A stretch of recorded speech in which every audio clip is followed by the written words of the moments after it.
Good morning, everybody. Welcome back to Ghostlight RPGs presents Zoa Stardust. This is our epic finale. Oh, Oh boy, we're just so excited. We cannot contain it. I am Justin Barron. My pronouns are he, him. I am your game moderator, and I am very, very ecstatic to see how this all ends, and what's gonna happen. I have no idea. It's very cool. I will pass the ball to Emma. Thank you. My name is Emma, she, her, and I play Skipper Ottington, she, they. And I believe that today our question of the day is what was the moment that your character knew that they wanted to go to space and become, it's not astronaut, No, an it's Ursa Major. Major. Yeah, it's and an aeronaut, really, an technically. aeronaut. Yeah, yeah. Thank you. And the moment Skipper knew that they wanted to become an aeronaut was so their parents run a resort called the Oasis, and they met very many different people from all different parts of the planet would come to the Oasis to vacation. And one of these people was an old crusty sea otter. And this sea otter would tell stories about how he had sailed the starry sea, and that it just inspired Skipper so much. Grizz, that was his name, Grizz. And so one night Grizz gave Skipper this sextant and said like, you're the next generation, like good luck kid. And so that was the moment that Skipper knew that they wanted to go to space just like Grizz and sail the starry sea. And I'm going to pass it to Darrington. hey, thank you. My name is Darrington. I play Tennison Vitell. Both of us use he, him pronouns. And Tennison comes from this high-tech background. His family owns this technology company that is specifically designed to come up with products that aid Zoa enhancement. But he found everything that his company and his family was making really derivative and not imaginative. And at the same time, he had also always been obsessed with the lore of Zoa and how years ago this thing from space came to the planet and jump started the technological wave, allowed us to start using Stardust, allows us to start making technology that seemed really useful. And one day he realized that if we were ever going to have another jump in our technological use, it was going to be from something we found out there. That and the fact that no one else in his family had ever crossed the space frontier, he thought it might give him something that would make him stand out amongst his family where he wasn't often seen. And so, really, without telling anyone, he signed up for Ursa. And that is how he got here. I will throw it over to Brad. Oh, thank you, Darrington. Hi, all. I'm Brad, he, him. I play Chadwick Murray Niles, or Chomper, also he, him, and Flip, he, him. I will say that Mary Shelley was the kind of impetus to getting into Ursa, but the real reason why Chomper really wanted to go explore the stars was his father's best friend, Bozeman Chadwick, who was a panther, gave him an antique dustbuster, the hammer that he held so cherished when he was in Ursa. He gave that to him at a very early age and said, "Dream for the stars." And that's kind of what put him on the path to becoming the big lovable beast you see today. And I will pass it on to Annie. Oh, thank you. I don't think I knew that. That was so nice. Hello, my name's Annie Schwaner, and I play Kira Swiftfoot. Both of us use she, her pronoun. And the moment that Kira really knew she wanted to be an aeronaut was she studied under Patso Keen, the lovable elephant, and he showed her all the beauties of like knowledge and just the unknown. And he basically sat her down one day and was like, listen, I'm old and I've lived my life reading about things, but you're young, you're full of life. You should go out and actually start living these things. So he pretty much encouraged her to go out and discover the unknown and find this knowledge that hadn't even been reached yet. so that's kind of, he was her inspiration to actually start doing that and made her believe she actually could go out and do that. So that's where she started. So I'll pass it on over to Rebecca. Hi, I'm Rebecca, she, her, and I play Milo Reynard, which is he, him. And for Milo, when he got on that path, so what what had happened was is he had short after he had recently moved into Joe and Lupe's home to be fostered. He had a really good relationship with Joe because she was home most of the time. She was the one who primarily took care of him. But Lupe and him, it was a little shaky because he was very high energy. She was very militant. They really didn't connect that well until one day she was in her office at home and the door was open. And so he went in and he saw all these amazing pictures and like some awards she had won back in the day and all this amazing stuff, and he was just fascinated by it, and it sounded a lot like a radio show that he used to listen to. And he started asking her all these questions and she started answering, and that was the one time she could actually get him to sit still, and that's when they started that bond, and that just fueled that fire, and he wanted to do what she did. It was amazing. It sounded so like just fantastic. So yeah, I'm gonna throw it back at Justin. Ow! Take it. That was wonderful. Thanks all for sharing. We got a lot to get through today, so I'm just gonna start talking right now about Zoa Stardust being a PG-13 adventure. We do utilize safety tools such as lines and veils and color cards like I'm holding in my hand.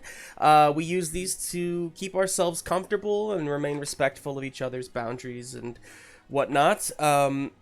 We have a few content warnings beyond that: language, violence. We did do drugs, and we have yet to see adult situations, so I think we're gonna be fine there. Excuse me. I don't know. Yeah, that sounded like a challenge. Challenge Listen, accepted. And it all ends if this final battle just turns into like an orgy or something, then I don't know what to say. Challenge accepted, sir.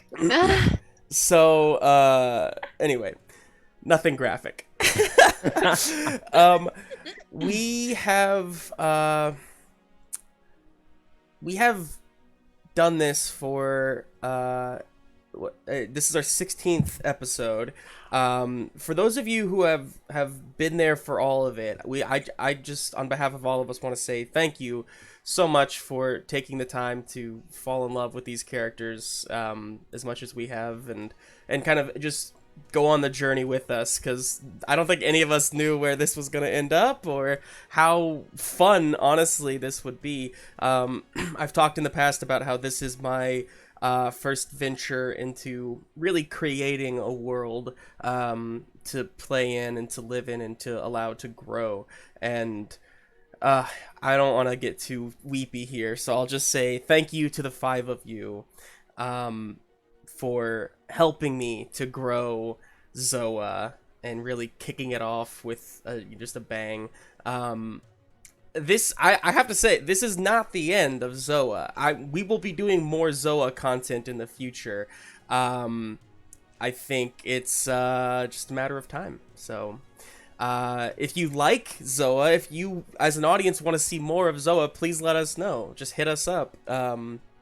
Let us know what you liked about it and what you want to see more of, and yeah, we love your feedback. Okay, well, with that being said, I think we have to get back into the epic conclusion of Zoa Stardust.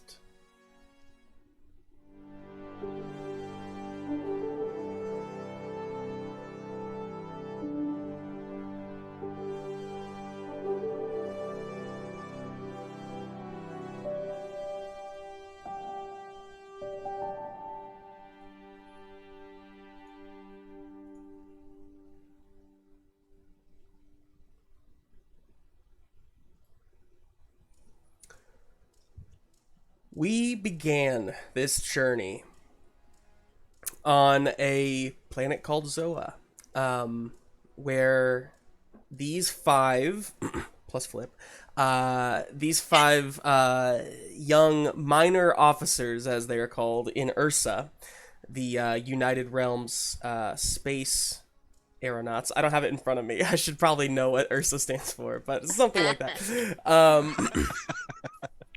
Not important right now. They graduated to the rank of major and took off to space for the first time, going to the port that is called the Cave, the major spaceport that orbits Zoa. There, they were pretty immediately attacked by this race called the Menagerum. They are liquid metal-esque machines or aliens. It's still kind of who knows.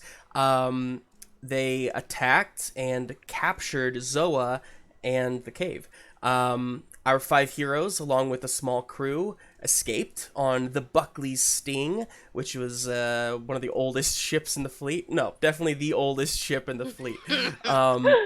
But from there, going on a wild, unexpected adventure, finding pirates, defeating pirates, picking up stragglers along the way, and eventually understanding that their mission, ultimately, was to find five relics, fragments of chromium, which is a metal that the Menagerum are made out of.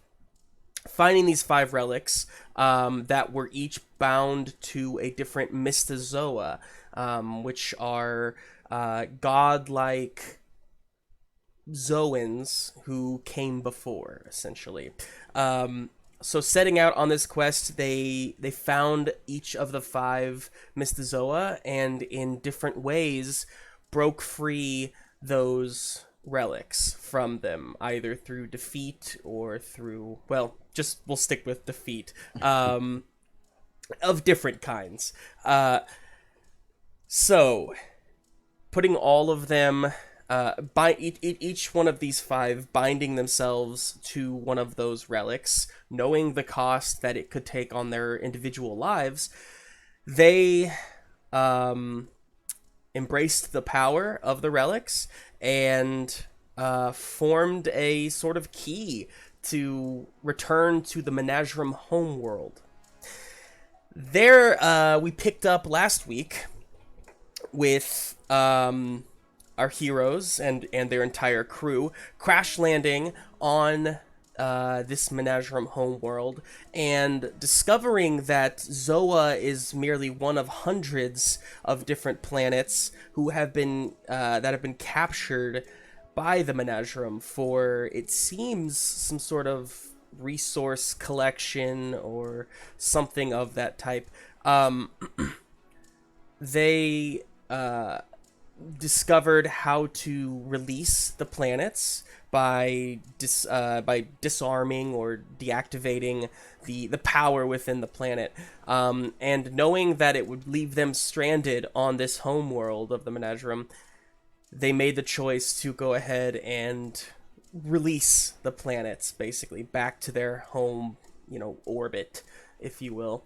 It was then that the entirety of the Menagerum homeworld shut down, and without 100% proof that their plan worked, they were captured by the Menagerum and split from their crew, and then these five were brought to the Chamber of the Mind, who seems to be in control of the Menagerum in its entirety. So to give you a brief recap here, I'm gonna recap everybody. To give you a little recap here, you all are in this large chamber that goes way high and way low. It's kind of cylindrical, and there are different walkways that seem to go from the outer edge in towards this central chamber that kind of shoots all the way up and down. In that central chamber is, right at your level, basically, is this vat of green liquid. and inside of that is some sort of small alien-esque person or creature or entity. You have no idea. Tubes lead up from that vat. Beyond that central chamber, on the outer edge past you, is you see capsules, almost like cryogenic or somehow in stasis. You see what look to be metazoans, like yourself, and you found out last week that the cave, that orbiting port, had been destroyed. It is no longer there. It was destroyed in the initial battle, and you know that the inhabitants of the cave are unaccounted for. So, with all of that in mind, this voice from almost inside of your heads seems to call out to you, "Children of Promium, we have much to discuss." As you are brought forth, you see this alien, this creature inside of the vat. Although not speaking with the mouth by any means, the way that their essence and energy is moving, you can pretty much assume that that is the person talking to you. "Children of Promium, why do you fight? Why do you resist the gift that was given? Embrace it. Give in to the cold. With us, you can be something special. With us, you can belong. With us, you are never alone." And alone seems to echo throughout the entirety of the chamber. Alone, alone, alone, alone, alone. You see all around you are, damn it, I wanted to say familiar faces. All around you are, menagerie. Worn out faces? You see menagerie are standing just kind of at the ready, at guard. They're all perfectly still. And I'll also remind you, Chomper is a preteen at the moment, so Yes. that's happening too. Oh yeah. Does anybody do anything?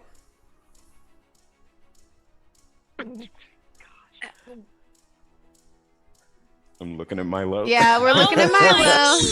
You're the leader. Why are you stealing planets? Like, I think that's the bigger question here. Like, we fight because you stole our home, our family, our loved ones. Why wouldn't we? Why does the tide never cease? Oh God. We this do guy what speaks we in poem. must, child. That didn't really answer my question. Why must you take our planet then? What's the point? Why are you collecting all of these different planets here? And killing some of us in the process. The universe is in chaos. We bring order. You have proven to be more formidable than was foreseen. Incalculable losses have been tallied. Your act of defiance has set the menagerie back centuries. But no matter. A planet must orbit. It is nothing more than... And then kind of like thinking for a moment, a fish in a barrel. We will prosper. We will take back what you've let loose. I already estimate a 96% chance of success within 269 Zoan revolutions.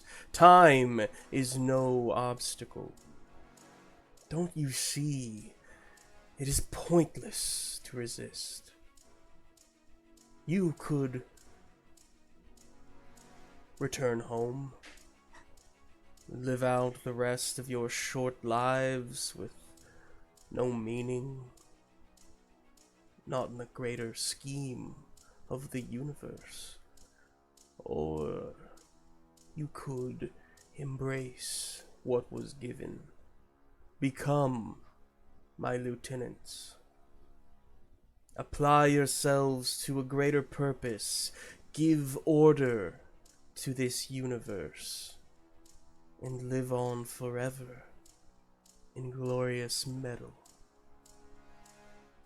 What use is it to live on forever if it's not something to be shared with others?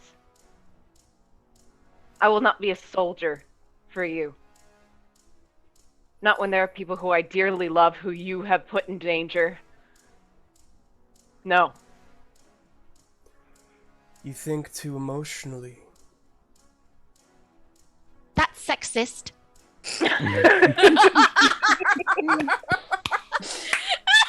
Also, order sounds really boring.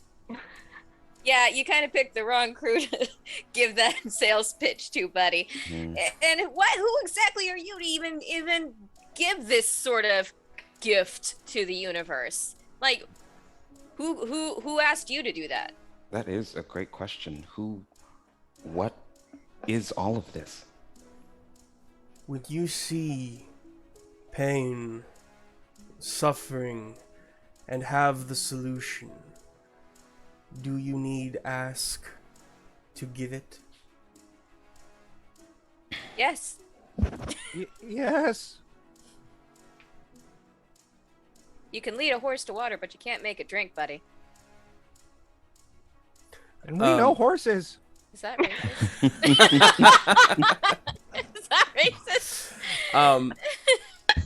He looks around at you.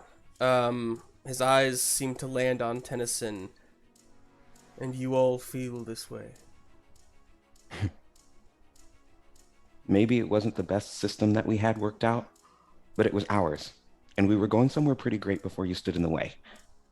Sorry, but I'm not working for anyone else who reminds me of my dad.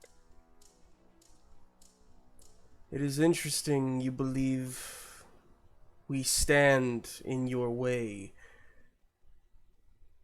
when it was we who gifted you such promise.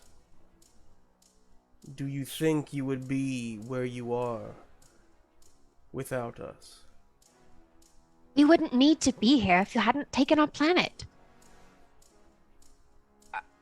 Are you saying that you sent that chromium to Zoa in the first place? Like that was part of your grand scheme? I'm assuming Milo means the Stardust. Yes. Gotcha. Because there was no chromium sent to Zoa, for the record. No, I just wanted to make sure I understood your question. Damn it, Rebecca, come on.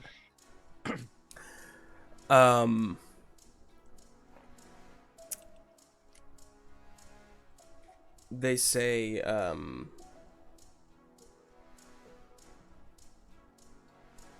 what we have given to further the progress of your planet was an investment, one that we would see repaid.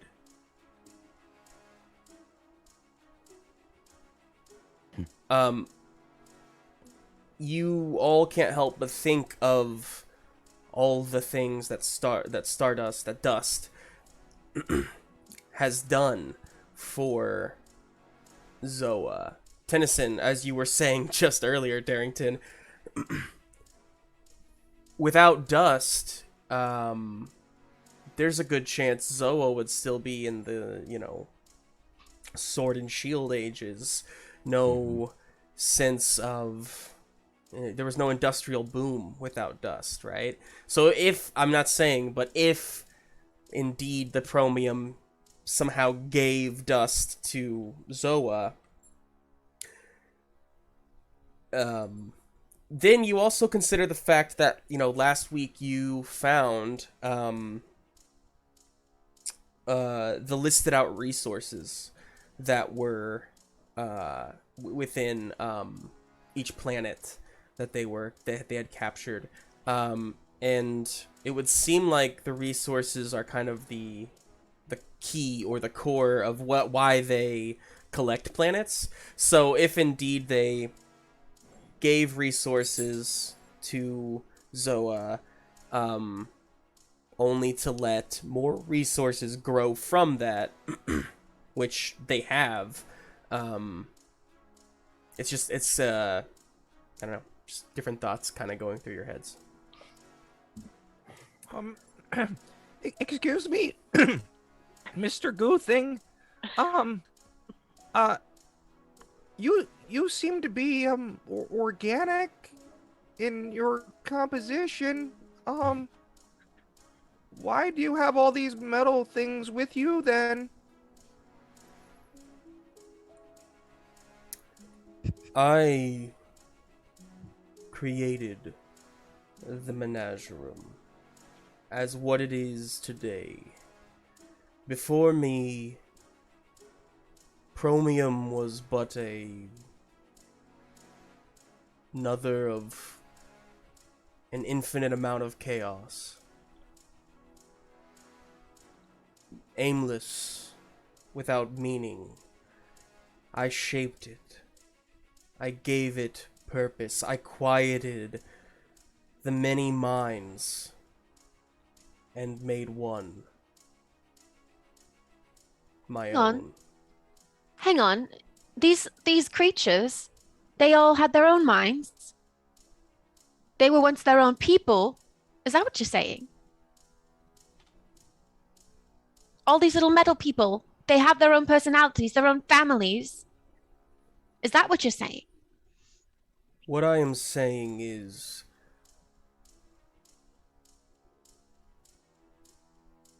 they were a chaotic race that now has found purpose.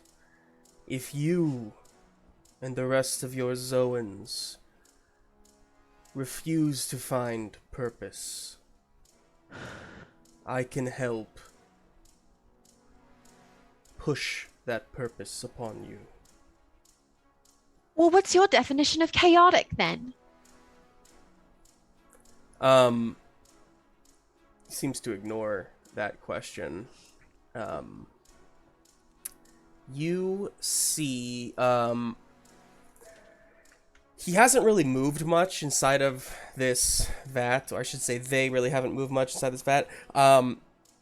They have these, tubes, that, are coming out and whatnot. They're,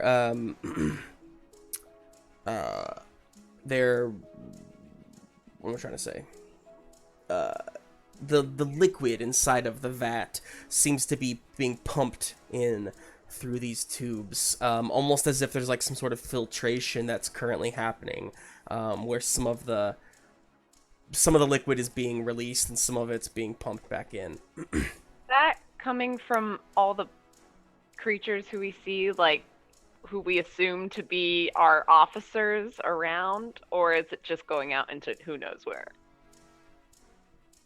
Say that again? Sorry. So, you said that there's a bunch of, like, officers also encased around, right? Sure. Are those tubes coming out of officers? No. Or is it just... Okay, Good question, good question. No. I was like, That oh. would be so alarming. No. Not like the Matrix battery. It's just like, no. Right. Those capsules that those other Zoans are in don't have this same... Okay. They don't have tubes coming out of them at all. Okay, so his is just, or theirs is just going... Yeah. I mean, we can call him he. That's fine. Basically, there's, like, no, understanding of... Yeah. sex or gender or anything to do with, this alien, and Gotcha. So I was just going with they, but we can call him he. That's fine. That's So- fine. Okay. in this so-called order that you are pushing upon the entire universe, you're collecting these and you're listing these planets for their resources and all of your generosity. What are you doing exactly with these resources? Are you Putting actually them sharing to them, better or are you use. using them? Making For who? investments. You? Or for these planets that you're taking?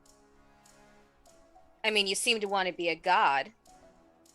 Are you a benevolent god? Or are you just a selfish little bully in a playpen, making up the rules of the game as he goes?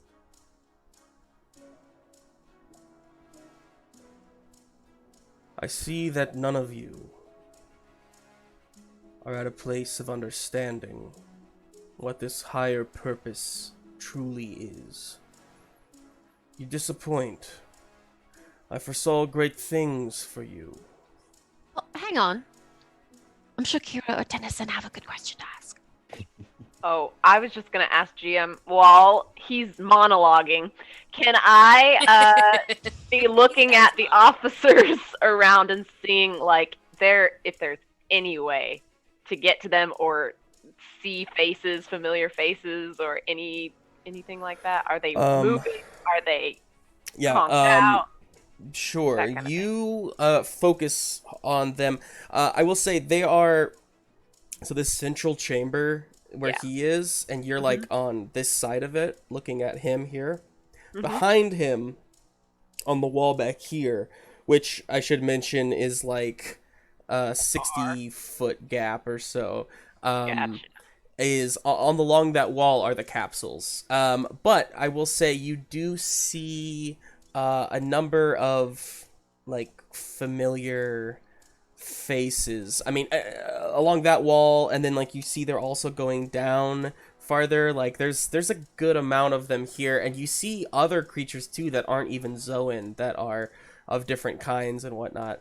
I mean, you see, you recognize the face of the Komodo dragon Drake King, is there. You see Kyle the sloth is there. Kyle! And you recognize a few other faces. The ones that are immediately behind him, you can't see. They're kind of covered by this giant column in the middle. Dang. But you do definitely recognize. As far as is there a way to get to them, without making a huge death drop or something from like high Okay. above? Probably not, unless these All right. walkways somehow move or something. Gotcha. Tennison, did you want to say something? Mm-mm. Oh, Oh, no, wait. Yes, I did. I was wondering if the sort of chromium connection that we all now have to each other to speak to each other in our heads still Yeah. works, or is that something that Alien also has access to now? You don't know for sure because you're not sure what this alien can do, but you can will yourself to reach out to the 5 of them and can at least feel that he doesn't seem to be a part of that connection. Whether or not he can listen in on it, not really sure. Let's do it. Testing. Yeah, I'm like, hi. Hello? But I seriously do want to do that. Yeah. I will say this, Darrington.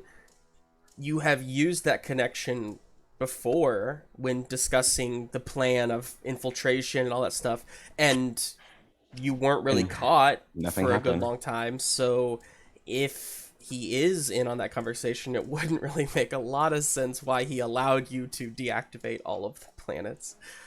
Fair. So, yeah. That's Maybe. true. We made it this far. Tennison is going to, again, during the monologue, going to try to reach back in his head and see if he can contact the other 4, leaving him out of the chat. Sure. Blocked from chat. Yeah. Hey, guys, I'm running out of things to say. What should we do? Yeah, no, I think we're not gonna reason with this guy. Like, he's total megalomaniac. Like, he's completely convinced that he's right. There's no way we're gonna. I don't know what else we could possibly do. I'm just scared that if we kill him, then all those officers and other creatures in the wall die too. Well, my biggest thing is if we can kill him, we're kind of surrounded by an army right now.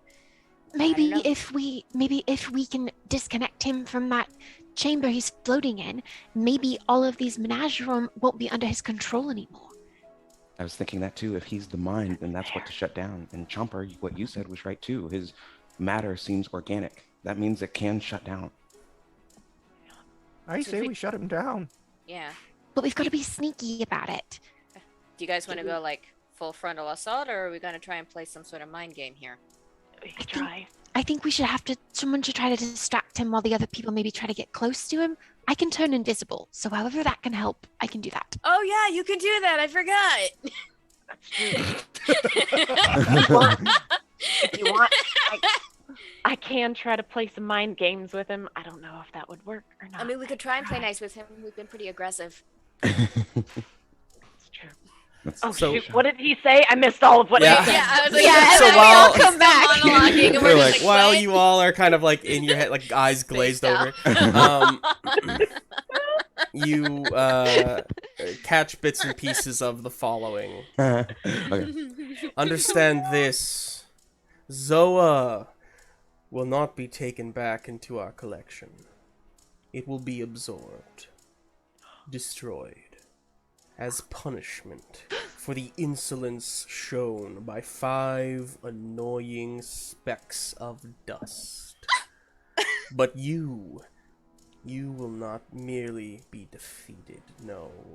You must first be taught a lesson. And, you're all kind of in your heads talking and whatnot, but the Flip. capsules, Flip Oh, is the one who notices that 4 capsules from the back wall begin to and begin to like shift and move forward. Your kind are beasts, primal, ugly. You act like you are sophisticated, but deep down, at your core, you are nothing but monsters. And it's in this moment you see his like vat, like the tubes and whatnot, begin to shift. The metal, the chromium itself from the ground starts to kind of cover up his vat, essentially protecting him, and dropping from these capsules, 4 capsules, onto the ground. You see 4 creatures. They are you recognize Milo. You recognize a Pomeranian. Don't you Oh, fucking dare! come on! God dang it! You Oh, see this is a gag. Videl. Okay. You see Videl. Just kind of like on 4, just dropped to the ground on all 4s. Kind of shaking her head, dropping next to Videl, and catching themselves, on like their talons. You see Gruss, Tennison. Gruss is their wings kind of at his side. Kira, you see Max drop down. Again, like, kind of falling, almost like kind of awkwardly landing and kind of starting to get up.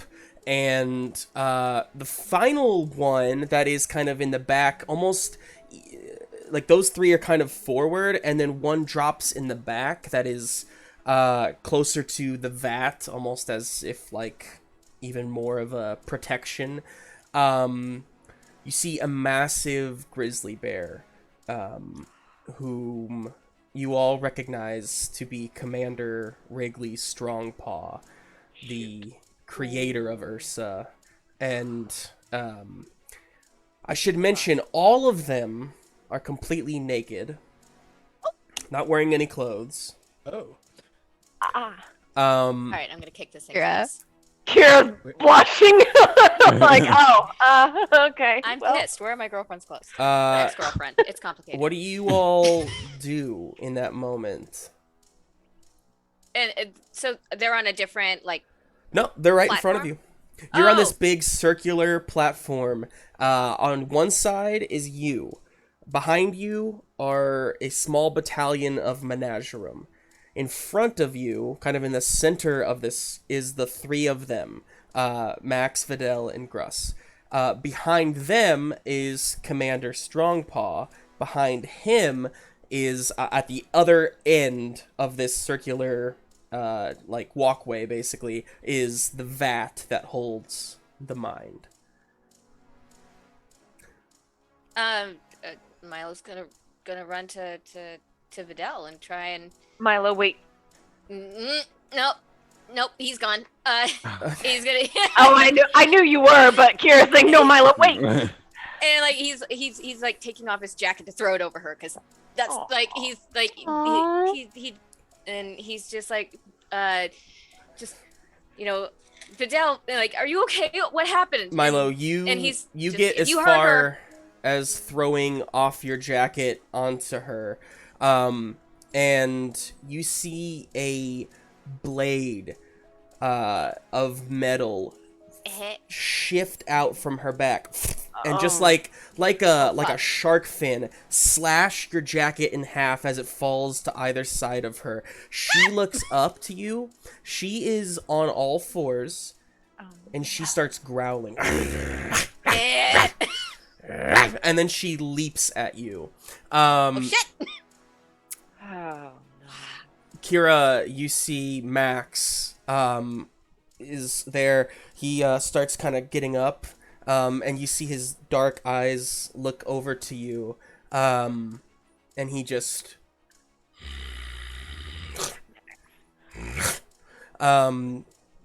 this is probably very jarring for all of you, more so than on an emotional standpoint, but to see meta Zoans act like this beastly way. I mean, we discussed this once a long time ago. There is like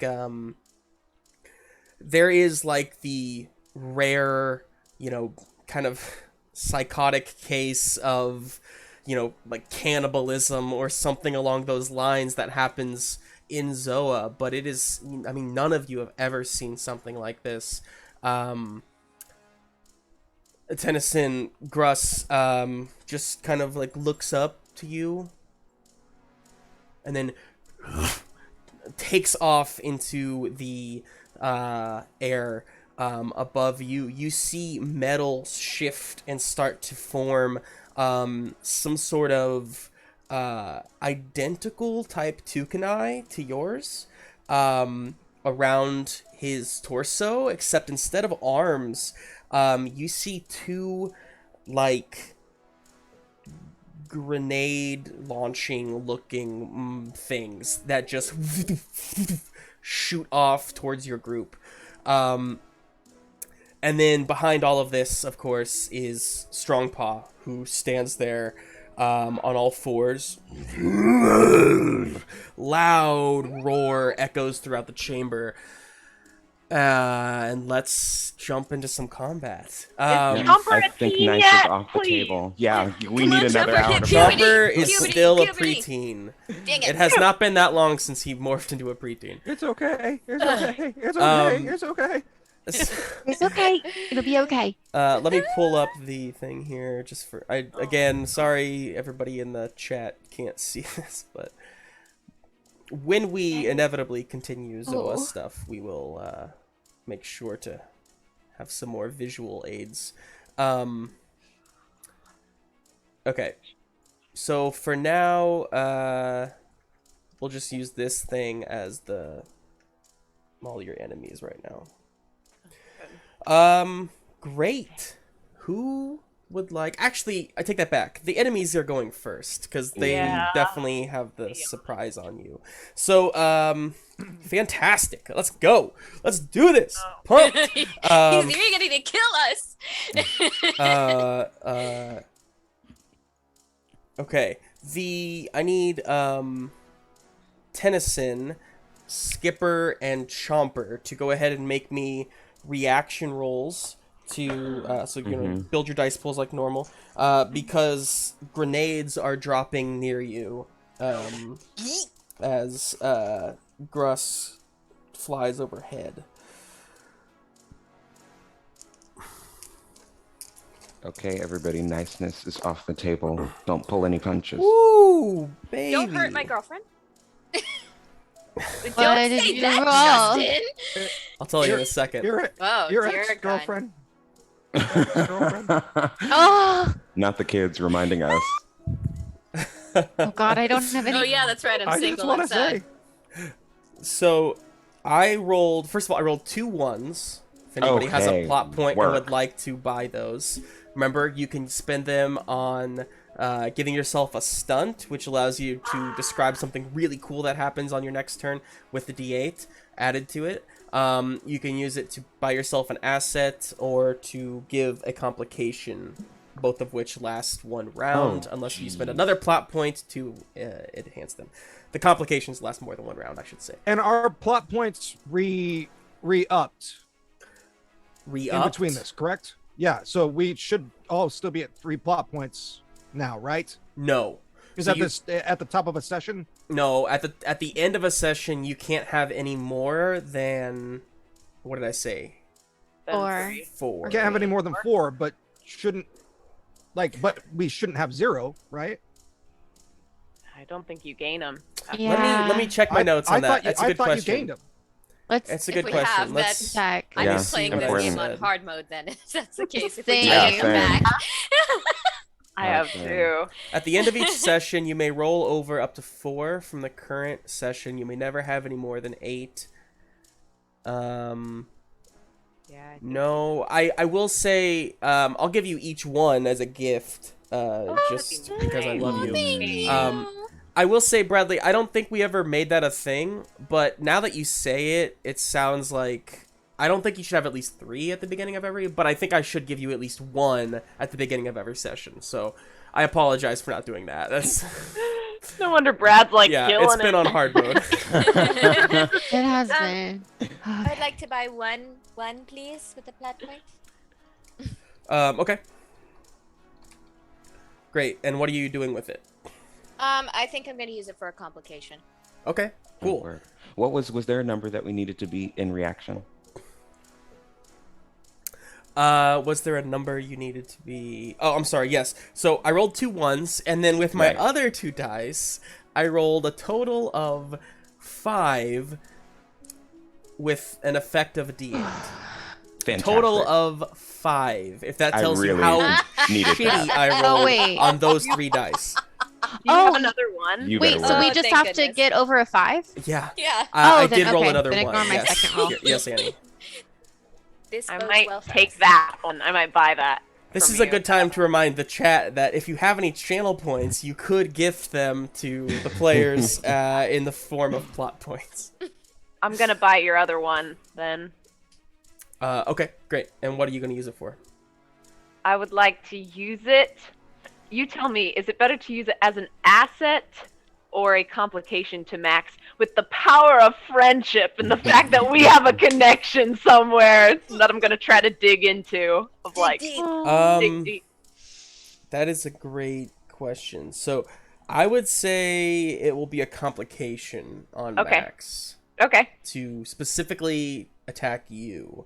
So Okay. that's good. What? We'll get to that in a second. It'll be a D6 complication Sounds for good. the record. Cool. Feel free to add that. But yeah, we'll get to you and Milo in a second. In the meantime, Tennison, Skipper, Chomper, did all of you beat a 5? Yes. I Thank did. goodness. Yay! Let me ask you this. Did you beat a 5 by a total of 5 or more? Yes. How many dice do we get to add together? 2. Probably not. Unless you want to spend a plot point to add more, but I don't know. That Actually, that's yes, still I wouldn't get did. me I there. did beat it by 5 or more. What'd you get? I think. Let me find my roll. Sorry. Chomper, what'd you get? I got a 10 with a D8 no. effect. Okay, great. So you, sir, will get a... It works. You get the highest die that was rolled against you as your heroic die. So if you don't have a D12 heroic, take one. And if you do have one, take the next step down or the next step down, and so on and so on. Awesome. One of oh my Yeah, gosh. Skipper, what's up? One of my die was a 1, but I Okay. got a 7 then with a D10 effect. D10 effect. Okay, great. So I will pay you a plot point for your 1. Thank you. And I will give you. I'm gonna give you a D6 complication, Skipper. And it is called Stranded. Because here's what that sounds happens. Although the 3 of you don't take any damage from these grenade attacks,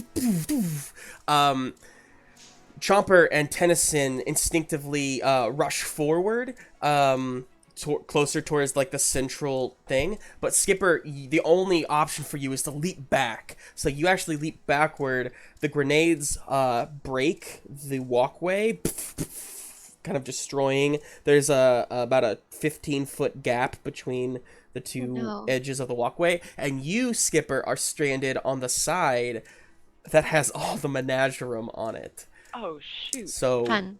yeah. D6 stranded. No, girl.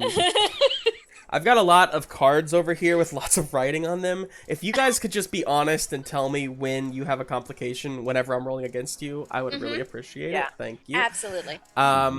All right, that was just Gruss's turn. Here comes What?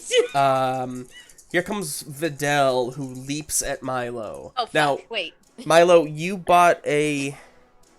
spent a plot point to buy one of those. What did you want to did. use it for?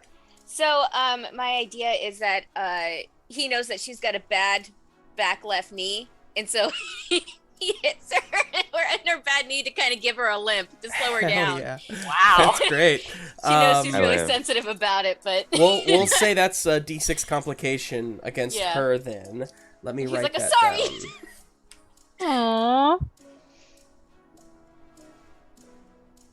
So, D6.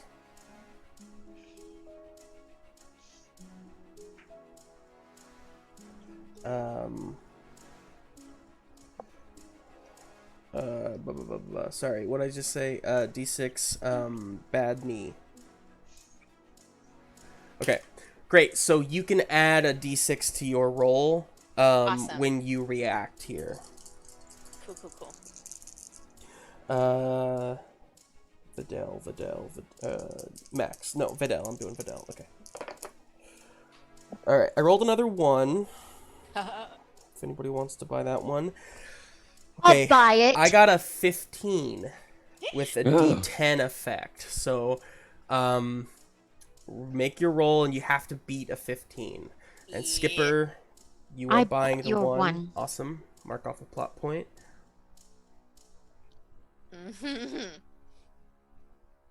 That didn't go well. What'd you get? Oh no. I got a 12 with a D8 effect. Okay. Okay. So with the D8 effect, I have the higher. So I'm gonna roll some damage on you. Sounds good. Okay. Only 3 points of damage. Not bad. Not bad. All right, I can take it. Fantastic. And then we have finally Max is gonna go Oh gosh. against Kira. You has can that add a D6. D6 to your roll. Okay.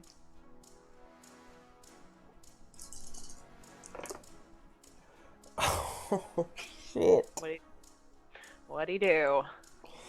I got a 20 with a D8. I rolled 2 10s on my 10s. Oh my god. 20 with a D8. They're coming out swinging.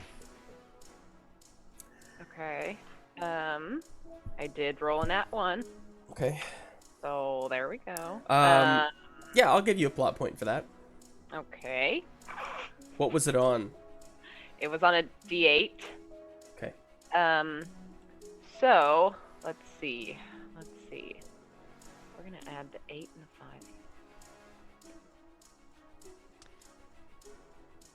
5. We're gonna add. Oh my gosh. Oh man. Shoot. Okay, so I'm gonna add an extra 5, so that's a 18. That's not gonna do anything. I can't add 2 plot points to add another die to it, can I? I think I've allowed that in the past, actually. You I have? don't know if that's a real rule or not. Or can you replace one of these with a hero die and roll it? Is that how that works? The hero die would replace your effect Replace my die. With the effect. Although, Yeah. no, I don't see why you couldn't throw a heroic die in your pool. Okay. Why not? All right, let's Why not? throw that in there. Yeah, not? And then spend a you plot point add to it- use a heroic die in whatever way you'd like. Yeah, sure. Okay. Works so for me. here's D10. Let's roll it. Come on, buddy. That's good. We can work with that. So I add that to So it, or I use it. You still only add 2 together unless you want to spend another plot point to. Okay. Yeah, to add a Okay. third one. Gotcha. So, man, sorry, y'all. I'm trying Math. To... I get it. 8 plus Dice, 6. games, That's a 14, need math. right? 14 plus let's add Hey the- kids, you want to play a high intense situation sort of game where you have to react quickly and it involves math? Ah. No. Still don't Join think that, Zoa, Cortex Prime. that makes it a 19. I can't get any higher. There's no Oh, way. no. Oh. Unless I call upon my Book of Zoa and make can hit him the with it. challenge Yeah, and make it lower. Does that make sense? Like make the test, the difficulty of the test lower, but I don't think that works that way. No, not for this one. Not for this. Okay. So sorry, y'all. This is taking me a minute. Okay, so that's gonna be a 19 with a what did I add up? With a D10 effect. Okay. That hurts. 19 with a D10 effect. And I rolled a 1, so there's a 1 in there. Okay. Well, I had a D8 effect, so your effect beats my effect, which means it gets lowered down a step to the Okay. D8. No, to the D6. So That's good. you That only have to helps. take a D6 of damage. That helps. And I got a 1. Oh, wait a minute. so- I didn't use my D12. I'm sorry, it's a D12 effect. I'm crazy. Oh, Yeah, let's use that instead. sick. Well, that's 2 steps down, so it's only a D4 of damage. Oh, I already rolled a 1, so I know. Oh. Yeah, this might be worse. this is Well. a 3, but I'll just give you the 1. It's fine. That's nice. Um, I'll take the 3. I'll take the 3 since I changed it. That's fine, Okay. because I cheated. Great. Great. Hello. Hi, Quinny. Okay, so Max leaps forward. He bites you, but Yeah. doesn't seem to press down so hard. It's almost more like an Kinky. accidental bite.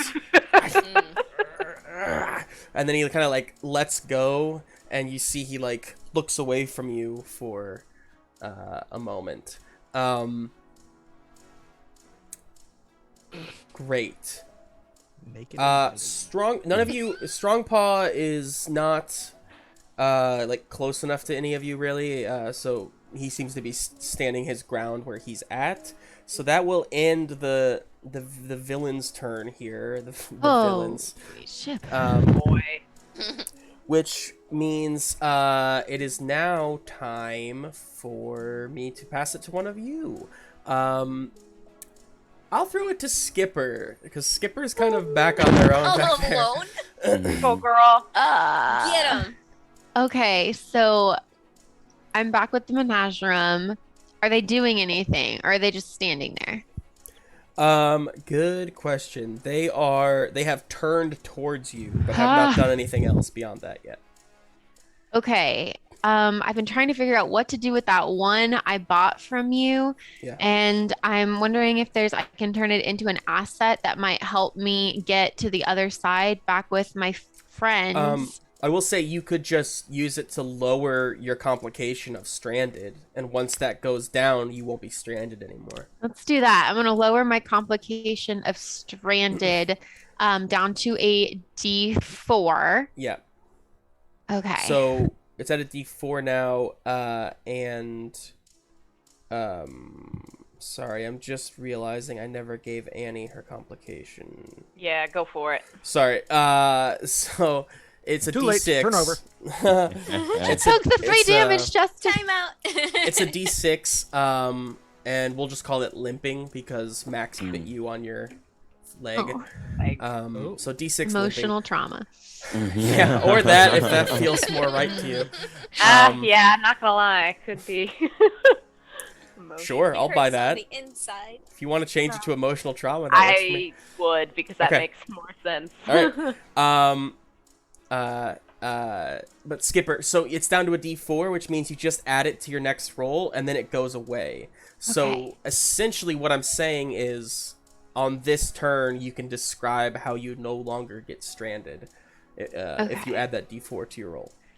So I'm gonna try something first before I try to get away. I'm gonna turn to the menagerie and I'm going to say, listen, if you guys have families, if you're people in there, don't you want to be free of this control that thing has over you? We can help you become free again. We thought you were our enemies, but if we don't have to be enemies, maybe we can work together so that we can all go home. And I want to try to reach something in them. Yeah. Can I use my chromium that I have in me as Absolutely. a something like Communication for sure. a communication thing? Yeah. What- Yeah. The rest would be some sort of social interaction type role. Cool. All right, I'm gonna put some stuff together. Do I add anything for the chromium in me, or does that just add flavor in the storytelling? Charm. Oh.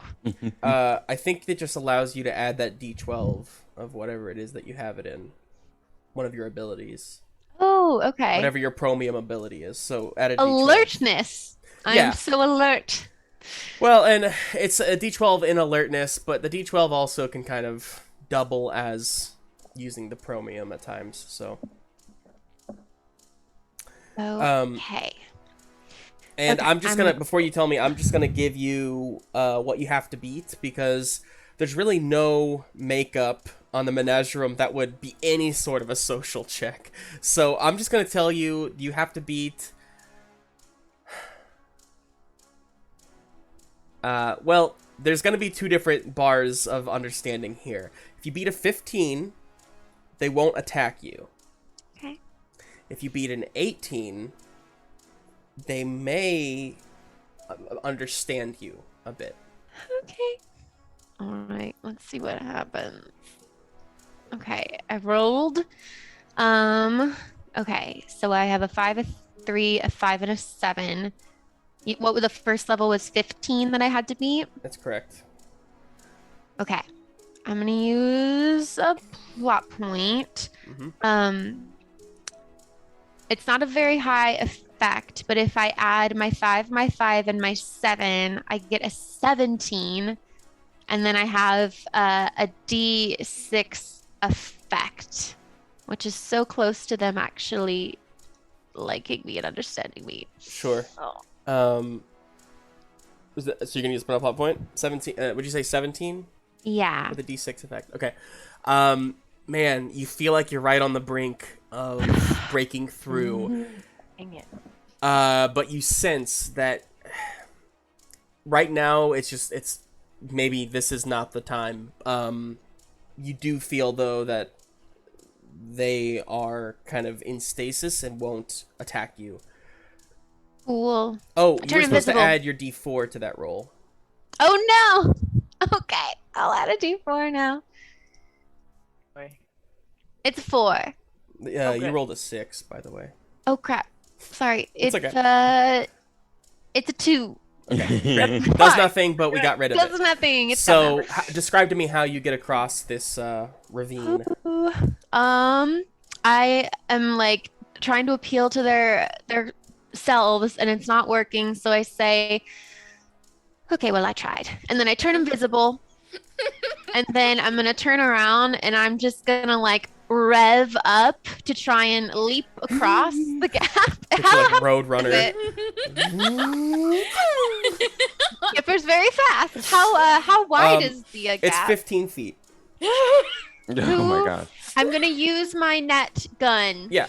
to, and I'm gonna aim it at like maybe Chomper or some piece of metal, and Yeah, so then you I do can it. Yeah. kind of swing over. Yeah. So you, right in midair, launch out your gun and kind of propel you towards over the gap, and you And are I land now like on 3 paws. Oh, good. Yeah, good. Black Widow style. Yeah, Black Widow. Yes. Okay, great. Skipper, who are you passing to? I'm going to pass it to Chomper. Oh, okay. What? I was gonna try to come and get you, but now you're over here. Although I can't see you. Hello. That's true. You,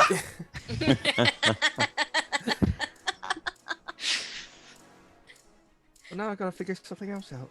All right. Do you want me to pass it to somebody else instead? No, it's fine. It's fine. Okay. I have a question while you're thinking, Chomper. Yes.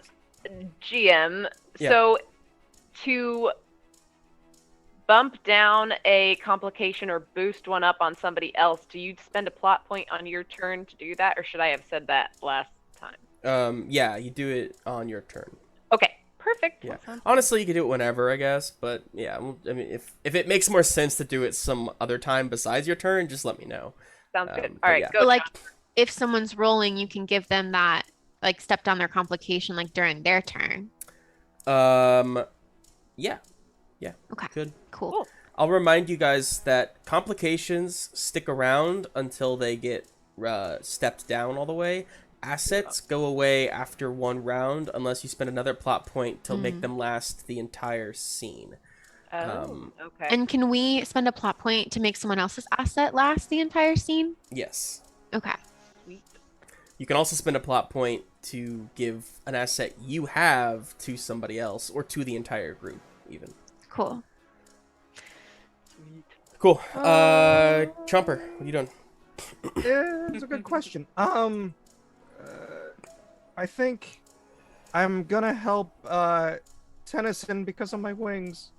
In Oh, that's dealing great. with Gruss. Awesome.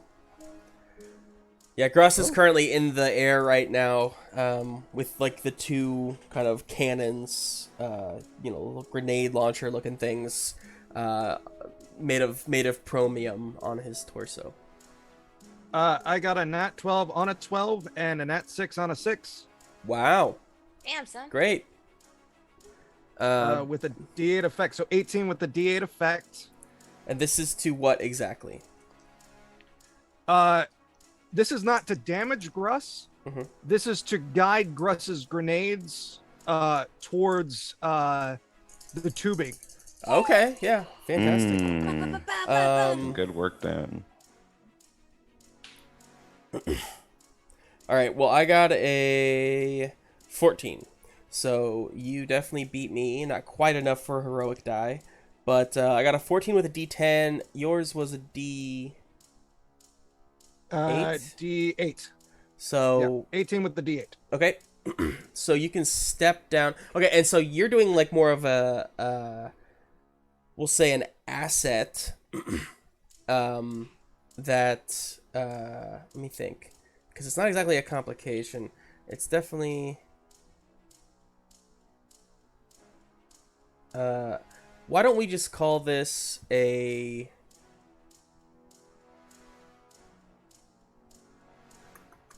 That's a good question. It's not an asset, is it? Because...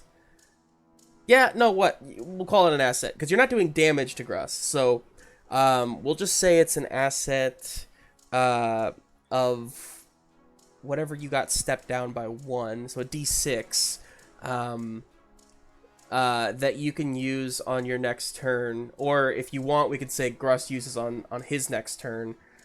Basically, that will add to his roll and kind of attack. Yeah, you know what?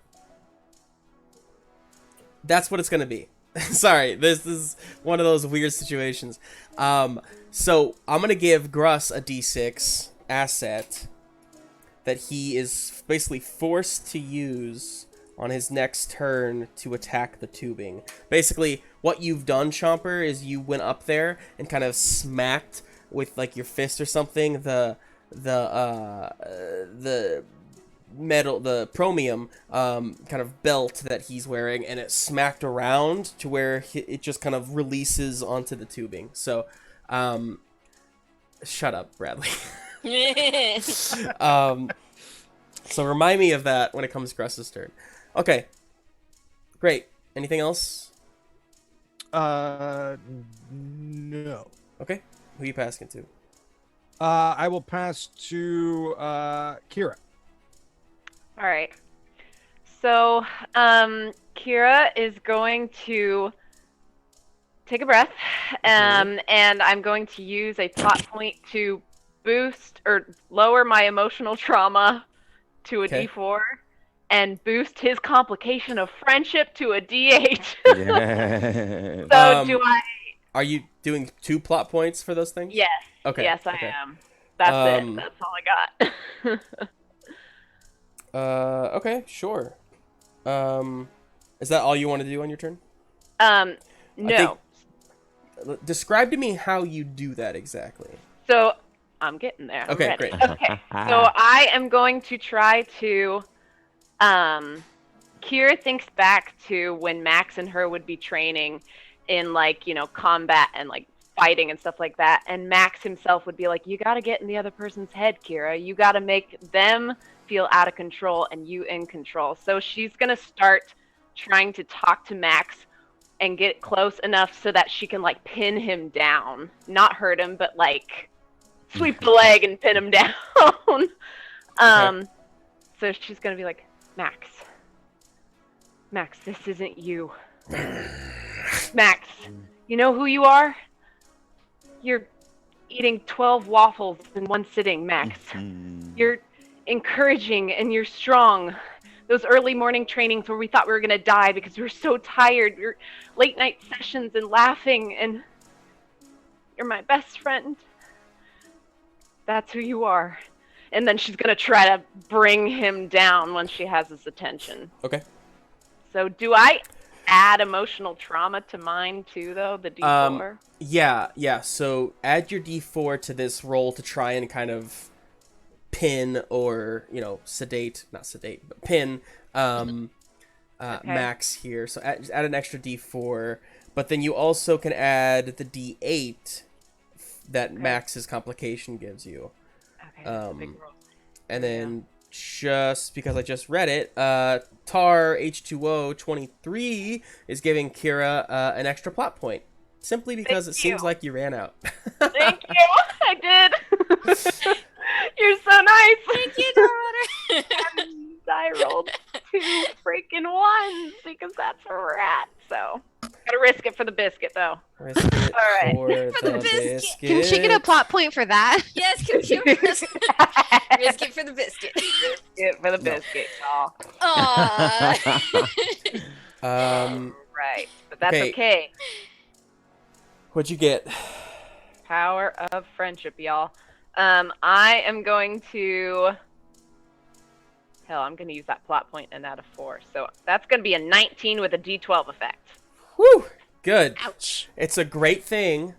It's a great thing that Thanks you for that plot point. added your extra die to that because he got a 15, so he would have matched you. But you effectively pin him. How would you like to use your effect die for this? Okay. And I will say you could use it to up his emotional another step if you wanted to. And I will say this too, guys. Like, we play with life points instead of stress points, or stress die.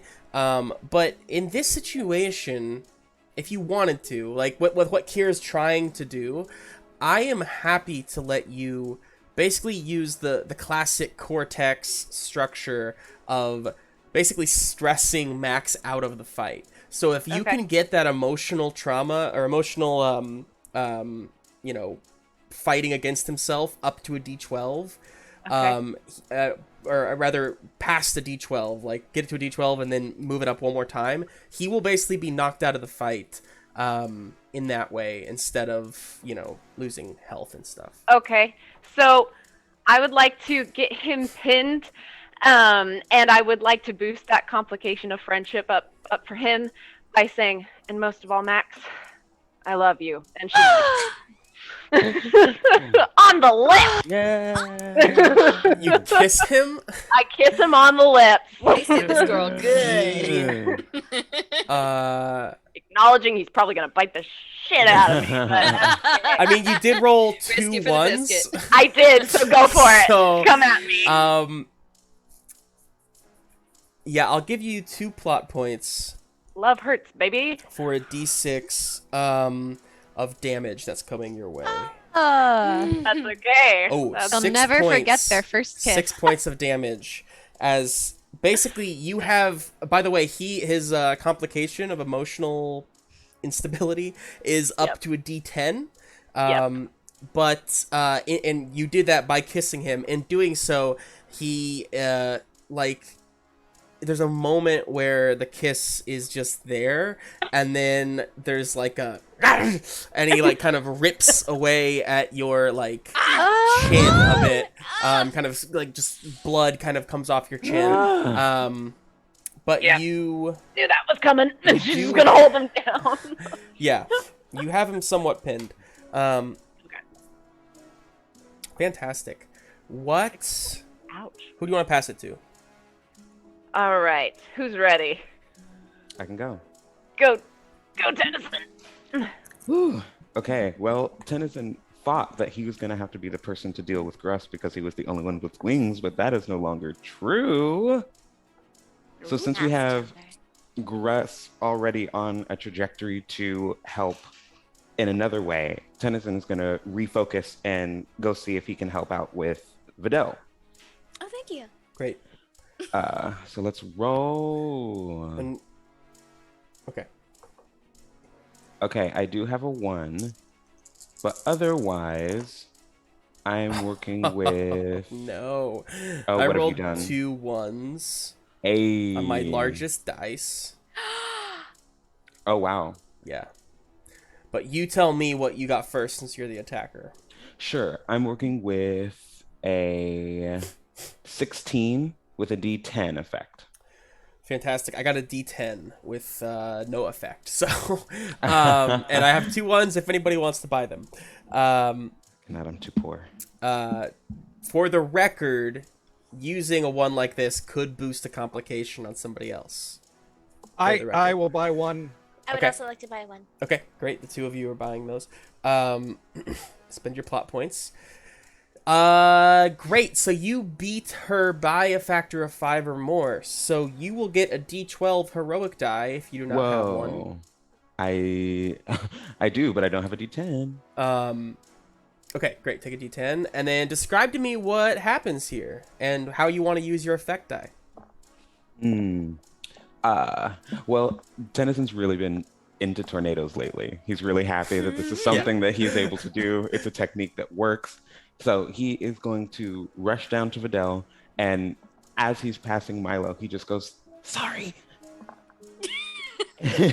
and uses the Yitlo speed to get his antlers underneath her to give her a trip, and then circles around her enough that we hope to make the complication of dizzy. Ooh. Absolutely. What's the effect die rating that you're giving? The effect die rating is 10. D10. D10. Nice. Oh, and I forgot to give you even an extra D6 for her bad knee. That's my fault. But Oh, work. Well, fierce. yeah, you don't really need it, I guess. Yeah.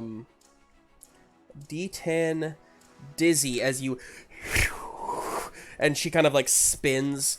You know how like she's like on her belly, and she like kind of like spins around.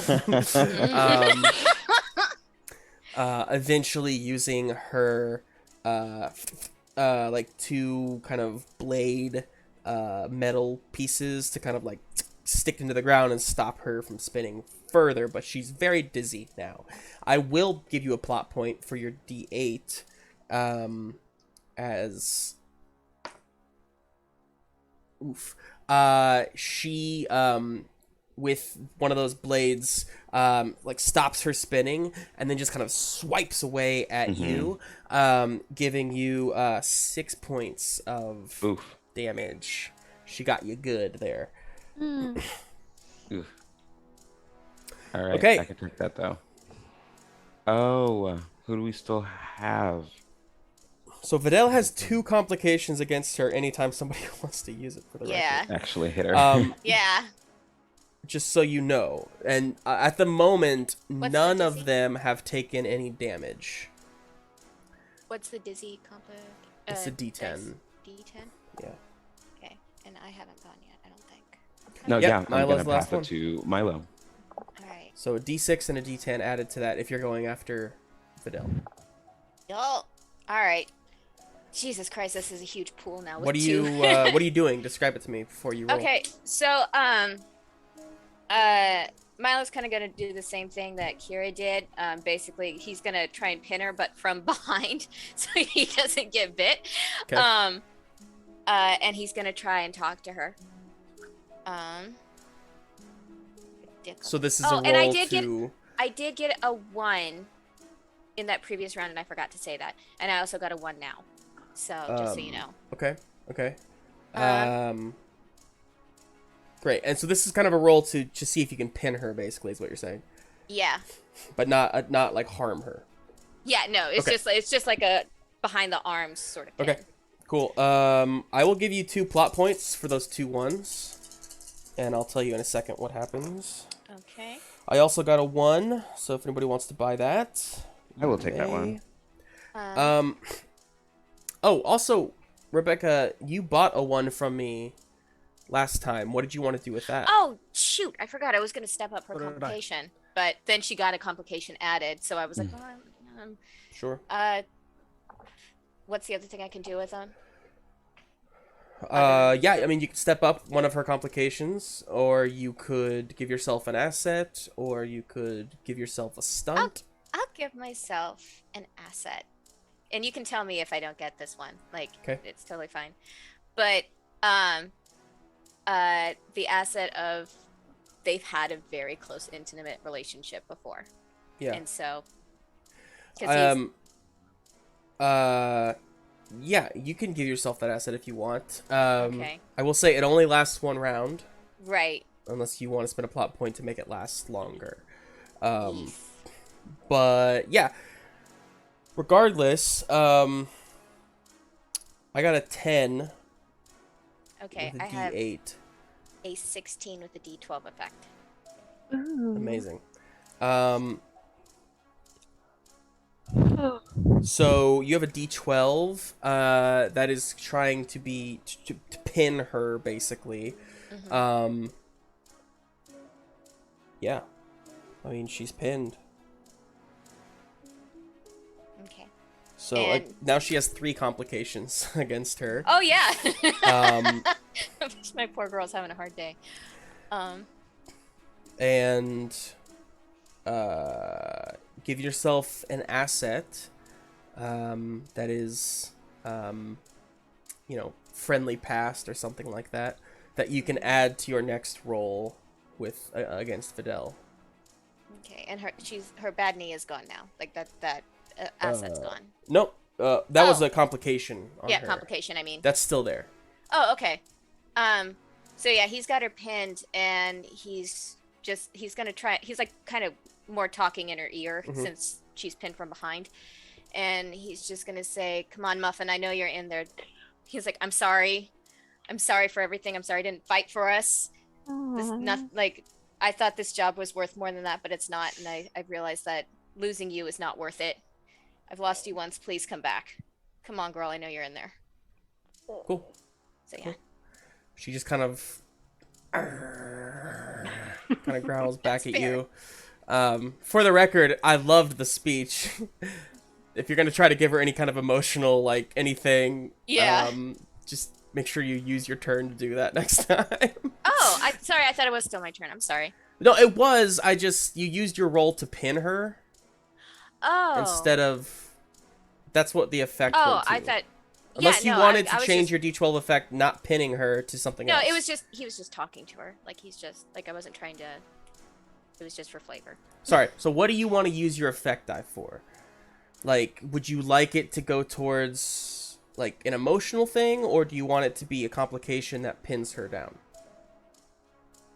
Oh. It's up to you. There's no right response here. I just want to make sure I'm doing what you're asking. That's all. Oh. I'll just make it we'll do the emotional thing. Okay, great. So she's got a D12 complication. Fantastic. So then I'll basically give you the same offer that I gave to Annie, which is if you can get that complication past a D12, then she'll be stressed out of the fight, and you won't have to fight her anymore. Okay.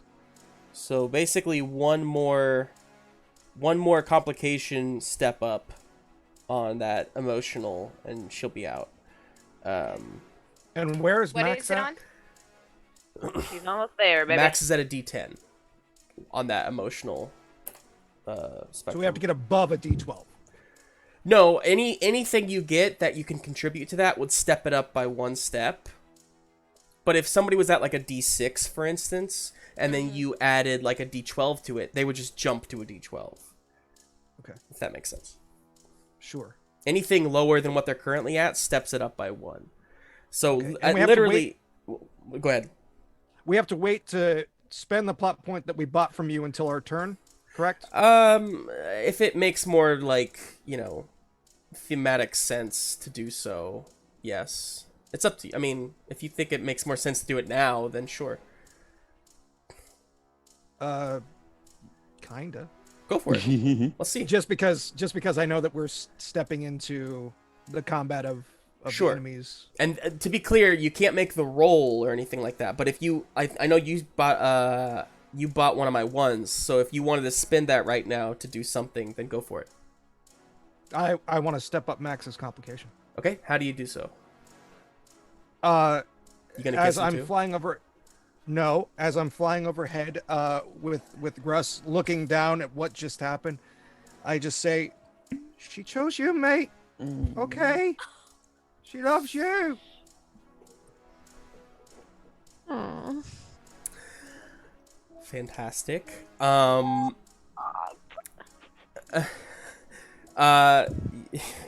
Yeah. So that steps it up to a D12. That's so sad. And fantastic. So they're both Max and Vitell are now at D12s. So one more emotional hit on either of them by way of complication will stress them out of the fight. Okay. Sweet. Great job. Okay, we're back to the top of the order here. So Rebecca, who are you passing it to? You can totally pass it to yourself, for the record, Oh yeah, I could do that. or to couldn't I? the enemies, whatever you want to do, or What to do you guys anybody. think? Anybody got a plan? No? All right. Okay. Yeah, I'm just gonna throw it to the enemy because I don't have a plan. Oh, well, I mean, Oh, are you the Oh. only one allowed to go? Because I was going to keep going. I can pass it to somebody. Yeah, Rebecca I just- has the if- energy. if- she can pass it to whoever. Yeah, I she have the wants. ball. So if Oh, one I'm of you trying have... to. I mean, I'm trying to get Max there. I Okay. can get him Then I throw there. it, then I throw it to Annie. I throw it to Annie because I don't have a plan. Great. She's gonna get him there. I'm going to get him there. We're getting him there. She'll get him there. Finish him off. There you go, Justin. And boom Adult goes the dynamite. situations. Adult situations As have commenced. Woohoo! As he's nude. I think Kira is going to just after he's bit her, she's just like, damn it, you're stubborn, and she's just gonna be like, Max, if you care about me at all, snap out of it, and she's gonna just slap him finally. Yes! And she is using a plot point to cool. boost that to above a D12, which is what? So if you're gonna use a plot point, you don't need to roll at all. Oh, okay. If Then you're just I'm gonna gonna use a do plot that. point to do it. I'm gonna do that. Great. Do I need to roll anything at all else, or is what else do I need to do? No, I feel like I'm using the plot point. I feel like I'm using the complications the wrong way, but we've already got this far with it, so let's just keep going. Do you want me to roll? Because I can roll. It just wouldn't make sense for you to spend a plot point to boost it. What are you rolling for? You know what I mean? I guess. I don't know. Unless you can't spend plot points to boost complications, which makes more sense. But I've already stated that we can, and we've already gotten this far with it. So let's just keep going with that frame of mind. It's then in that case, flavor. Can I grit my teeth because I'm about to go down in health and I yes, need to. you can. Yes. So I would like to grit go ahead and my roll teeth for and that. What am I? Okay. Is that just a? It says, grit your teeth. When you drop below 10 life points, you may spend 2 plot points to roll your vigor die and regain that many life points and step up vigor and willpower. My vigor is at D12 though, so does it stay at D12? Oh shit! Or does it go up to D20? No, it doesn't. It But stays at D12? it stays That's at D12. Alright, I will boost my willpower up to a D10 then, and I'm gonna roll my D12 to hopefully get some hit points back. And come on. 5, that's better. Not bad. Not bad. Okay, and that will be my turn. So you heal as you kind of like hold him in your arms here, and then as you smack him, you sense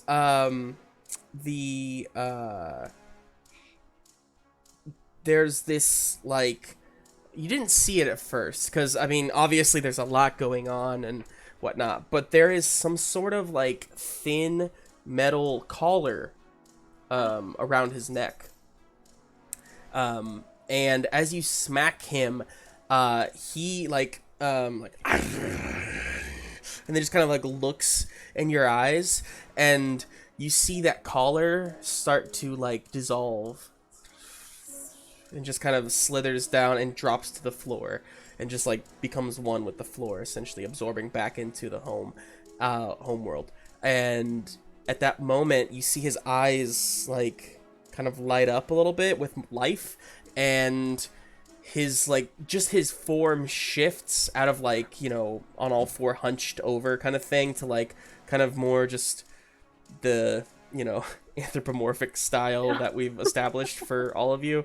And you're just holding him in your arms, and he's looking up at you, and he's like, Kira? Oh, thank God. She's gonna just hug him. You hug him, and he's just kind of like confused and there. Great. Who are you passing it to? All right. So can I pass it to us still, or does it have to go? No, you can pass it to anybody who's on the left side of this board right here. Oh, well, okay. Then. If you can see that. Literally anybody else on the team. Skipper, or you got anything? the bad guys. I mean, I can wait if anyone else has something they've already planned. If not, I can go. I have Passing it to you unless somebody has somewhat of a plan. Okay, go for Okay. it. Tennison. I didn't want to hit Gruss last turn because I wanted to see where that grenade launcher path ended up going in terms of the vat and the tubing. Sure. But it instead leads me to the question. The chromium toucanai that Gruss has on, Yeah. is it an exact replica? No. It looks like it was somehow... no, it's not exact replica, but it, like, design-wise does feel like it was very much influenced by yours. However, you also know it's made of chromium, and it can shift however it needs to, you know. That's super true. Is it too much of a reach to try to reprogram it while it is on him? You would think that there is no programming. Yeah, It's not just made existing. of wires and, dust like yours is. His is just like, it's a fabricated copy made purely of metal. Yeah, he's just wearing it. He's just wearing it. He's instinctively thinking about it, very much like your antlers form. You couldn't, it's not something that you can reprogram, unfortunately. But it's a good idea. Well, instead, I think I'm just going to try to those grenades that Chomper knocked off the course. I want to see if I can focus them even more so that they're shooting directly at the big case, at the alien. Absolutely. Go ahead and roll for me. And basically what we'll call this is you can step up the asset that Gruss currently has. Yeah. If you roll... Actually, this is going to be another one of those situations. I'm not rolling against you. I'm just going to say you have to beat an 11. Okay. To get what you want here. And it's the worst roll I have ever. Sweetie. You rolled had. 3 2s, a 1, and a 4, just so the audience is aware. Wow. Oh no. That Not sucks. a great plan. That sucks. But that's what we're going with. That's what I we're have going to. with. I can't even add. No, there's nothing to be done here. It's No. a 6 with. Even if you added everything you D12 could, effect. it would be a 10. Well, shoot. So, yeah, I mean, Do you your have, plan like, a just whole- kind Oh of wait, fails. this Gruss has a complication, right? That should have been in my roll. Or does he? Gruss does not have Oh, any never mind. complications. But as Bradley just said, if you wanted to, you could kind of post actively, retroactively, spend a plot point to add yourself a heroic die to this roll. I have to. Hope that you can add something to a 4 to beat an 11. Well, I have a D12 heroic die. Can I just roll that one? Okay. Oh, it's just a 4. It's a 4. So you would have an 8. You'd have to spend 2 more plot points to Yeah. get above an 11. And I am empty, so we're just gonna go with it. All right. Yeah. You try to knock it off course, but Gruss almost seems to be ready for you. And as you take to the sky, into the air, I suppose, to try and aim whatnot as you can those grenades, Gruss, the back of Gruss's fabricated Tukanai shoots out towards you. I'm gonna give you a plot point, and I'm gonna buy your the one that you got there. Mm-hmm. 5 points of damage. Ugh. As some sort of, it's not a grenade, but it's like another kind of like projectile, like kind of shoots out towards you and strikes you.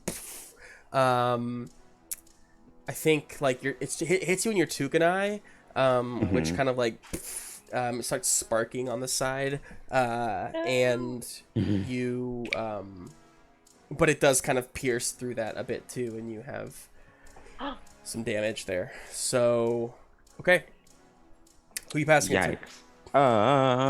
I want to send it to. Yeah, now we'll go to Skipper. Let's see. So Skipper, could Skipper have seen what happened with like Max kind of coming back to reality? Like, am I close enough to have noticed that that's going on? Yeah, I think so. Yeah. Okay, I'm gonna prance over and say, Kira, how'd you do that? Is he back? I think so.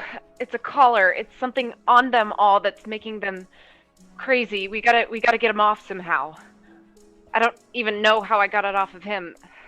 But, and in my head, I guess I'll say, there's something controlling them on them all. For Max, it was a collar. Maybe look around their necks, or their feet, or their hands. Something. Talons. Paws. All right. That's all I got, Skipper. Skipper is gonna look over at Milo to assess the Milo Vitell situation. Vitell is still not awoken, is she? Correct.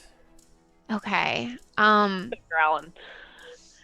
I wish that I want to do something to help that situation somehow. So I'm gonna like run over, and I don't have any plot points, so I can't just give the complication a boost. Well, you can definitely roll for it, of course. That's the Okay. classic way of doing it, and use your effect die to boost it if you beat the roll. Okay. So yeah, rather than like attack Vidal, I'm gonna run over and I'm gonna see. Actually, I'm gonna run over and see if Vidal has a collar on too, like Max's. I want to, but Milo's on her back, right? So it might be very hard to get to that collar. But she's pinned. She's open in the Yeah, front. Milo. Oh, Technically, Yeah, she's not can't do pinned. that. I mean, she's. Yeah. Oh yeah, no, she's like grappled. She's kind of grappled. She could get away on her next turn if she wanted to. But yes, Milo is kind of like tangled up with her. You do see that same type of collar around her neck as well.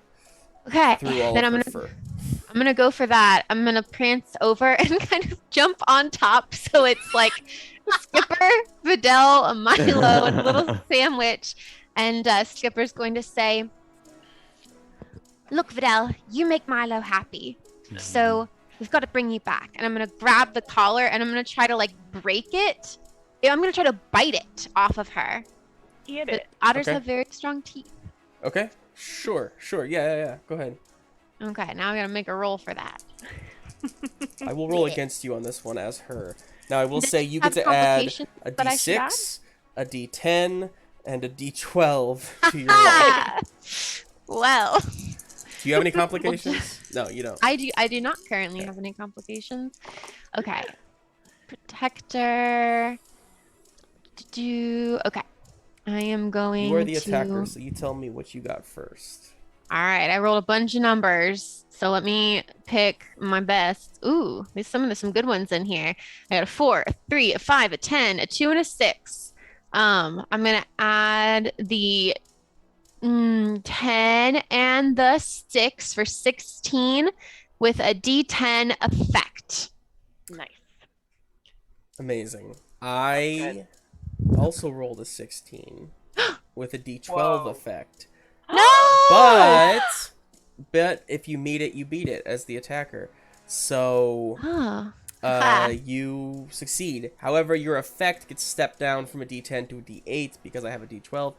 However, that doesn't matter because if you're applying it to the complication that's already a D12, it just steps it up that one higher and she gets stressed out of the fight. So, you've succeeded as you chomp down on the metal.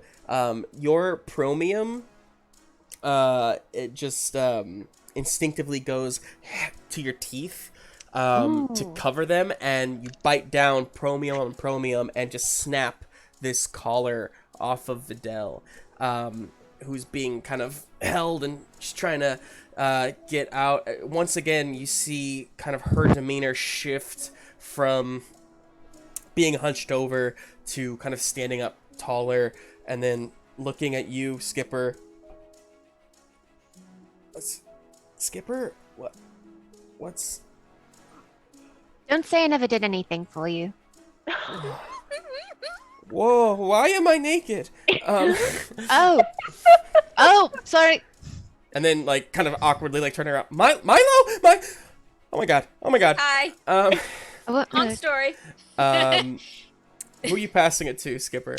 I am gonna look around and see. To the bad guys. Pass it to the bad That's guys. okay. That's what. If that is your wish, then yes. Since it's just Milo, Chomper, and the bad guys, I'm gonna look around to see what the bad guys are doing and pass the energy to the bad guys, Hey. so they can't Well, pass it to themselves when they're the You last. first look up to see Gruss, who is accidentally shooting towards the tubing. So I'm gonna make a roll for him and say he has to beat a D. Let's see, he's hitting with chromium on chromium. So it's gonna be a 14, a 15. Hands on hands, chromium Yeah. on chromium. Chromium on chromium. We're just pushing the adult situations tonight. Amazing. Oh god. Just short. Does anybody want to spend a plot point I to don't have any. boost I don't have Yes. any his attack? I will. Okay, I'll allow it. I don't know if that's a real thing. We'll just do it anyway. DM. You are God. Yeah, Yeah. you're God So- here, dude. Oh god. You know what? Actually, this is a thing. We'll call this an aid from Tennison. So Tennison, give me one of your dice to add to my pool. What do you think you're doing here? As I know that this literally is what just happened and you failed, but now it's happening again and you have another chance. And I'm getting another shot. What die are you giving me? I am going to get. I can give any of them from any of my distinctions. As long as you make it make sense in how you, it's distinctions, abilities, anything on your list, as long as you make it make sense in how you're actually aiding this attack. Yeah. Okay. I think I'm gonna give him my D8 flight. Cool. Because Tennison will take the hit, but try to get himself together enough to reform back in the sky and take another launch, not to hurt, but just to make sure that those guns get up there again. I got an 8 on a D8, which gives me a 15 with a D12 effect on the tubing. So you do so, Tennison, as Gruss acts, kind of still shifting around. Those two grenades launch out. One of them is going to miss pretty clearly. The other one's going to hit. And then Tennison, you swoop up there and just kind of like using that same Yitlo speed, kind of whirlwind around it and like kind of course correct. And it whips around the other way to the tubing. Which takes 11 points of damage on the tubing. That's a beastly hit, y'all. Fantastic. That does a good chunk of damage. Absolutely. Killer. I was not expecting that. Good. I love it. So, okay, that was Gruss's turn. Strong Paw. Fuck. Looks towards Skipper. You look up and you see that happen with Gruss, and the tubing, one whole side of tubing just shatters off and is dangling from the column. You see some like green ooze kind of dripping down now. It's like a Nickelodeon special. And then you're blindsided, Skipper, as Strong Paw charges up behind you. I need you and Milo both to make reaction rolls. I will make one for Vitell. Oh no. Roll high. Roll high, don't die. Don't die! I'm not gonna be okay.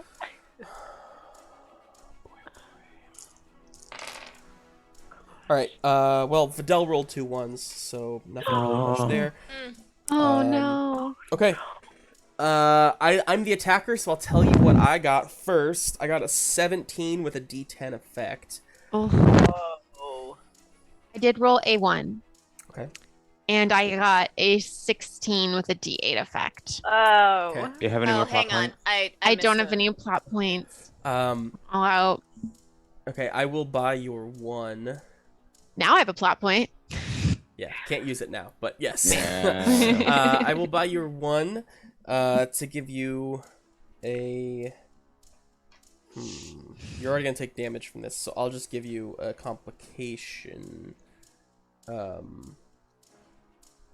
That is a D6, and it is called... What? I said ouch. It's called ouch. It's called dangling. Milo, what are It's you a doing? dangling otter. What was my what did we have to beat? You have to beat a 17. Oof. The D10. Yeah. All Well, I don't know how I must have missed something because I only had 4 dice. But regardless, I have 2 ones, so it's not good. Oof. But I'm going to fudge. use a plot point to use my hero die to make it a 15 with a D8 effect. Um, hero die. It's Okay. I only have 2 ones, so I can't use those for. You don't even effect. need an effect necessarily. I don't want you to waste a plot point if you're already going to okay. lose the roll. Okay. But I mean, if you wanted to roll Yeah. your heroic die to see if you can beat that 17, you can go for it. If you try want to it. do that. Yeah, let's do that. Do So it. add whatever heroic die you want for that plot point, and then roll that. Come on, Yeah, get out of there. Get out of there. buddy. Get it. It's a 4. Yeah. Do you have So a does- plot point to add to it? If you spend another plot point, you can add the 4 to your 7 and 8. All right, yeah, I'll do that. Yeah. Okay. Whew. Okay. Okay. Oh Jesus Christ! I was which like, basically I'm gonna means- die. You're not going to take damage here, but I will give you 2 plot points for the 2 things you have. So you are going to have a D8 complication on you, Milo, and Skipper has a D6 on them. And these are both called dangling because Strong Paw charges at you Whoa. and just smashes you off the side of the walkway. You fly off, fall 12 feet, and slide onto another walkway below, at which point, Skipper, you grab on to the side, and Milo below you is holding on to your legs. Milo, you have a D8. Skipper, you have a D6 complication. Skipper, you also took damage from that. Wow. Only 1 point of damage. I'm a Yeah, slippery girl. gal. Yeah. You are. So What happened to Vidal? Videl, you don't see Videl. Not sure what happened. No. I just got her back. Fuck. Oh no. That is the enemy's turns. What they're gonna pass it to Chomper. Oh, what to do? What to do? Can you grow up yet? Chomper, I will say here's the thing. You see Strong Paw smash into them. He turns and he looks right at you and your prepubescent body as he kind of growls. Starts kind of rushing over towards you. I'm going to pay young Master Strongpaw no mind. I'm actually going to aim for the other tubing on the other side Fantastic. With what? with my entire body as well as my chromium wings. Okay. Cool. I'm gonna see if I to can- attack the tubing. Let's go. Oh my god. See if I can shear through it. Um, Oh dear. great. I'm just gonna say you have to beat an 18 to successfully That'd be hit this hard. tubing. Go, buddy. Go. Shoot. You know, I'll lower that to a 15 because you do have chromium. Yeah.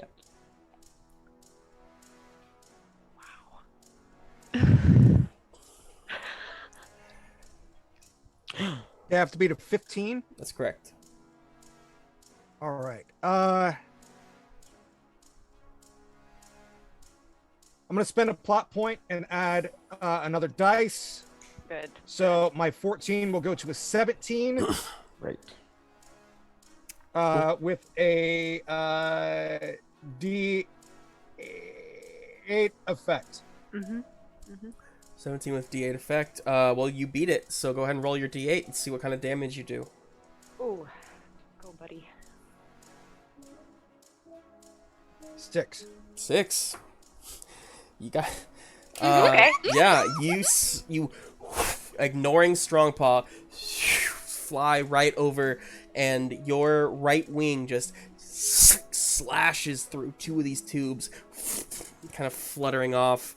More ooze kind of pumps out of them.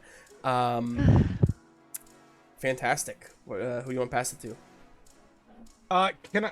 And I spent a plot point. Can I'll say this too, Chomper. As you fly around, you do hear like a. That was like more of a bird. It's more of like a. Kind of like squeal from inside of the container. You're hurting the mind, it would seem. Yay! Yeah. I thought we were about to die. Uh, Not yet. You hear Before I as go I on- just kill Milo and Skipper, not even on their turn. pretty much. Can I use my one final plot point before I send it off to Milo to step down Skipper's complication? How do you do so?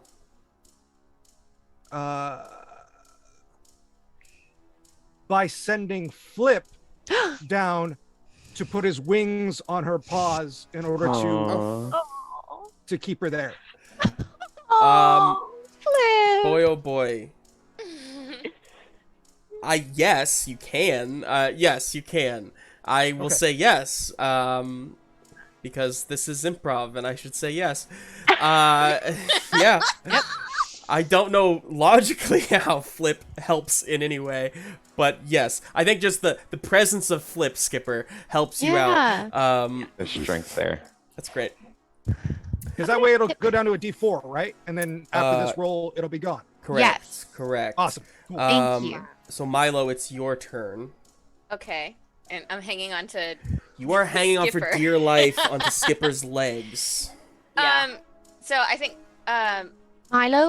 Milo, Yeah. it's gonna be okay. All right. Yeah. All right. You. Don't mind the tentacles. What? They're tentacle Oh tail. God! But my tail, you said it turned into the.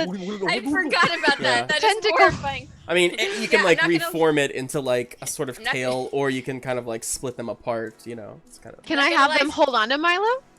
On your turn, you could. Yeah. Okay. Yeah, I'm not gonna lie, Skipper. It's a little disturbing from this angle. It's disturbing for me too. I think because Milo can't see Videl, right? Can Correct. okay. So Milo's gonna use his spider legs to crawl up Skipper Ah, back up. Is that Okay. possible? Okay. Sure. Yeah. Do I need to roll for that, or is that? Yeah. You have to. I was roll for kind of wanting to base my roll off of what I see when I get up there. it. You need I have to two roll plans. to try and get up because Oh, you have a roll to get up. complication Okay. that is dangling against you right now. So Alright. in order to get out of this situation, you're gonna have to beat that complication essentially. All right, no worries. Give me 1 second. Doesn't Skipper not like bugs? Oh yeah. ah, The I'm basically crawling. just gonna roll like some sort of like a fate roll here to see how it goes. fate. I'm adding Oh, your dear. I'm adding your D8 to it of dangling. I hate that. And so that's a negative D8 on my part. No. You don't do anything. I just add it Oh. to mine. Negative Okay. D8. Okay, good, because I was like, I'm gonna need a calculator. Okay, that's not bad. It's a 13 with a D10 effect. 13 with a D10 is unfortunately not going to What? beat my 14 with a D8. So, you, Milo, as you start to try and like skitter up, as you try to move, you start slowly kind of falling back down. You can't get traction, shit. and you're actually gonna, in trying to do this, you actually, oh no, and drop further. Your two like legs kind of catch onto the next walkway, but standing there on this walkway are multiple menagerum Oops. who look down at you. Yeah, did not Okay. Did work, not go well. unfortunately. Not good. Alright. And they call me the impulsive one. Impulsive? I was just trying to get up. No. That's not impulse. You freaking two-tailed otter. I will, Rude. yeah. Milo, once again, you are last. Who do you want to pass it to? Passing me, get the fuck out of there. Wait, no, can I do that? I should probably. You can pass to yourself, yeah. Okay. All right, I'm gonna do that. And I think, can I climb up the walls with my legs? Is that a thing? It is, yeah. Okay. I'm just, Alright, well- the problem is, I gave you the complication dangling, and until you, like, defeat that complication, it's kind of got to be there. Okay. So you I get, thought so 'cause I fell. it's just because you have to roll, essentially, to beat the complication. Okay. It's very much like an asset, right? Like, Yeah. it's always there, like your dust shot's always by your side, but if you want to actually add it to your roll, you need to create an asset for it. Do you have So, a plot point? Can you bring it down? Can you kick it away? What? Sorry, I'm like scrolling up and down trying to find shit. you're good. How many plot points do you have? I have 2, so Okay, I can. Yeah, if you wanted to lower this to a D, you could actually use both plot points if you wanted to just automatically lower it to a D4, which would take away the complication. Or you could Okay. try to roll and see if you can beat and save your plot points, basically. That's true. Like, would I have to make a whole pool to beat? Mhm. Sorry, I'm not used to complications. Yeah, you just make okay. a roll like normal. Yep. Okay. All right, then I'm gonna do that. To be clear, this is what you tried last time. It just wasn't high enough. That's all. So Right. it's the same right. thing. Okay. You're just trying the same thing again, basically. All right. Sorry. And I'm adding your D8 to this.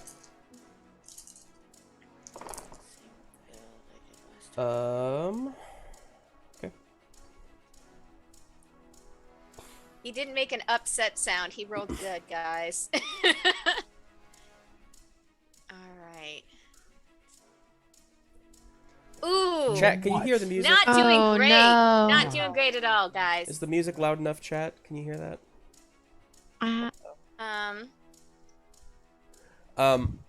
What'd you get? Well, I rolled 2 1s. Okay. Oh my god. And Woof. I don't. Yeah, I rolled 2 1s, but that's a 10. You got a 10. No effect die. Yeah.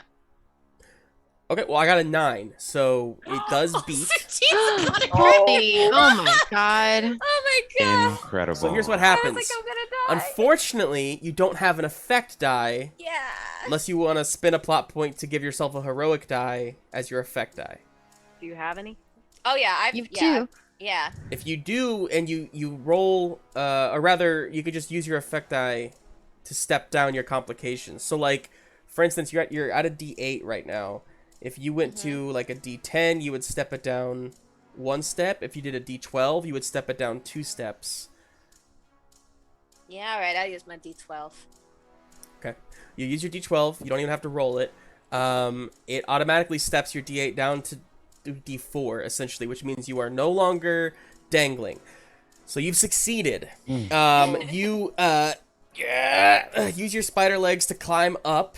You are no longer dangling. You can erase that complication. However, I will give you 2 plot points for the 2 1s you rolled to give you 5 points of damage. Because as you climb to the top, the Menagerum look down at you and just start like 3 hits at once on you. That Milo!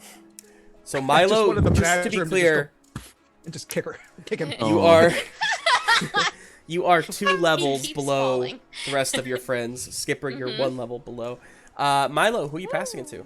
I'm gonna pass it to who's got a plan. Okay, thanks, Elisa. No one? I'll try to help you. All right, back to Skipper.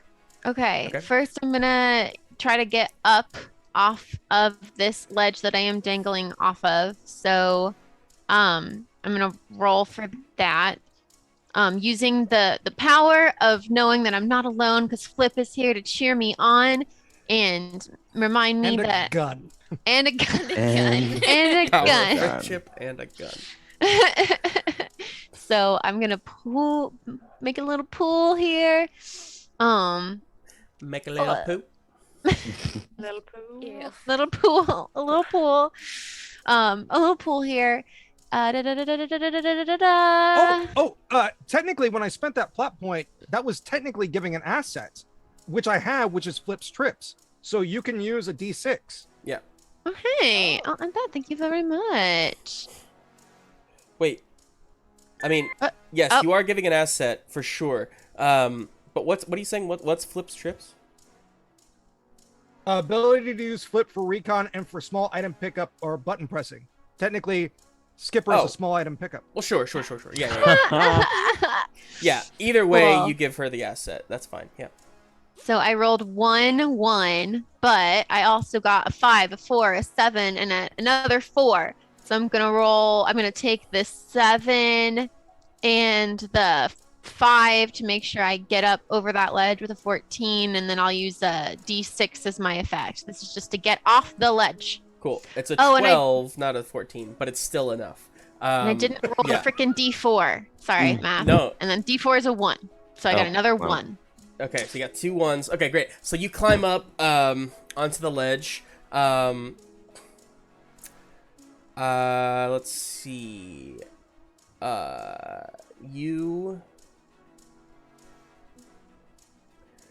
Here's what you see when you climb up is just a little ways down. You see Vitell is being attacked by some menagerie.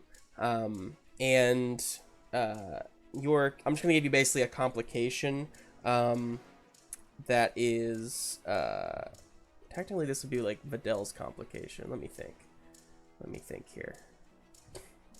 I'll say giving complications is like the hardest part of this game.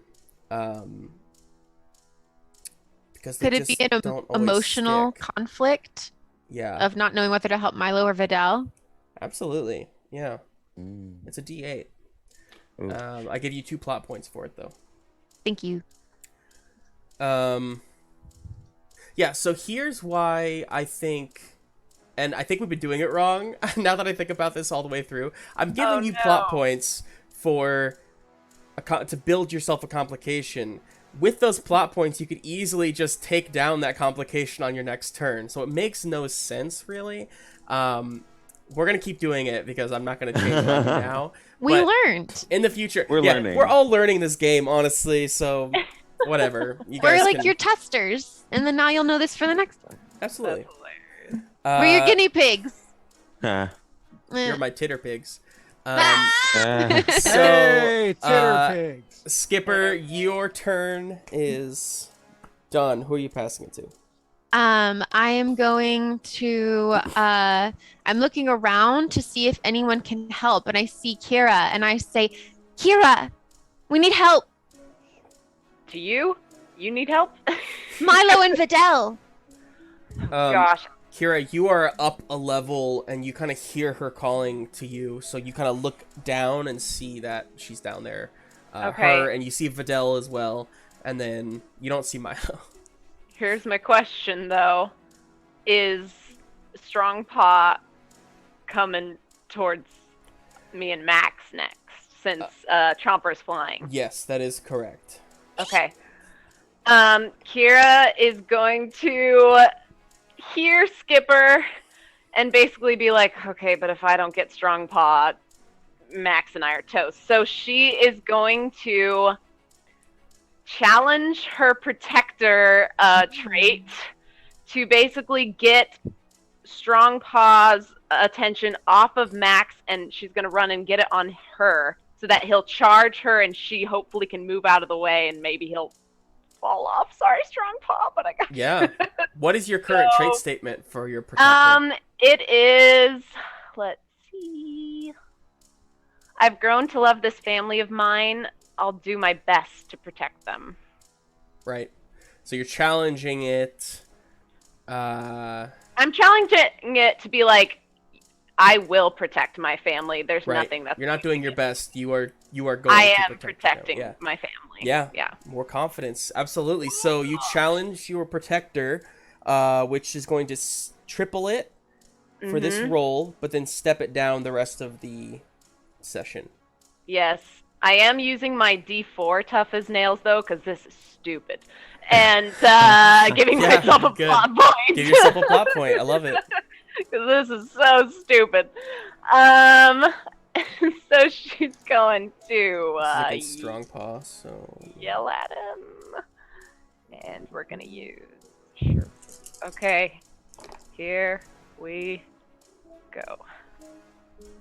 Please, please, please, please. Okay. Whoa. Yeah, Okay. let's go. I rolled a 12 on a d12, so that's awesome. No one. So here we go.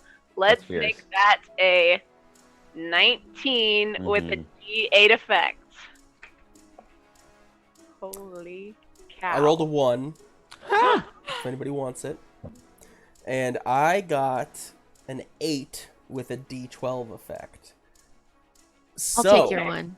So, okay, spin a plot point. So you got a 19 with a d8, right? Is that what you said? yes. So you more than you do a 19. Yeah, so that's 11 more points. So that's you get the heroic die of a d12 and Okay. a d10 Ooh. added to your pool Okay. for beating it by over 10. Yes. Good. Sweet. Okay. However, my effect die was higher than yours, so yours steps down 1, so it goes to a d6. Okay. Now you can tell me how you'd like to use that. You can use it to damage Strong Paw, or if you were trying to push him off, you could just do it as like a falling or like that kind of thing. Yeah, I think I want to get him out of the way, so I think I want to push him off the Sure. ledge. That sounds awful. Sure, But yeah. So, Kira, you rush over, skid into his path, and then do like a little juke maneuver and spin out of the way as he just kind of you tricked him basically, and he kind of runs off the edge before realizing it, cascades down, smashing onto the next landing where Skipper is, not too far from Skipper. Oh, good. Oops. But Sorry. he has, That's what I wanted. he has a d6. I was thinking you'd fall further. Okay. Well, I I add- would have, but it was only a d6, so he's No, right I there. know, I know. Can I Um, add the complication then to Strong Paw after the fall? Because I just bought your one from you. Can I make a complication that Strong Paw is like a little out of it, or like, Yeah. you know, Almost some kind there. of like not? I know he can't be unconscious, but like maybe like dazed and confused. Sure. You want to step up the one that was already there? All Is right. that what Yes, if there was already one there, yes. Yeah, we'll step up falling to a d8 and call it dazed.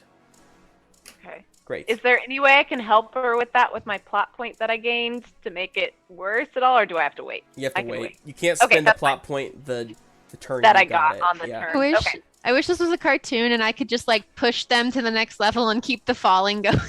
Like just like Kira's gonna be like, Kira's gonna be like, oh shoot, Skipper, I'm so sorry. That's not what I meant to do at all. Kira, who are you passing it to? All right, I am passing it to Chomper. Okay. Chomper. I'm Chomper, going to any help here? I'm trying to do something. Give me a moment. I wish I could grow up. No. opposite of Peter Being a Pan. little boy. Yeah. Oh, just make him do some taxes or something. Oh, Make him- Make some good math! taxes. Even more math than these rolling things. This is fun. Taxes, student debt. Borrow 1K. Now you're just stressing me out. Rent. I got an 16. I did roll a 1 with a d6 effect. I forgot to describe This what I is was for going to what? Yeah, I don't even know who I'm rolling for. You did great, but we don't know what I'm going to missile directly at the tube. Like the Awesome. actual The actual structure that containment unit. Okay. asshat is in. Yes. Yeah. Ass Okay. hat, isn't? Ass hat. Evil guy's been named, guys. Okay. Well, I will say then.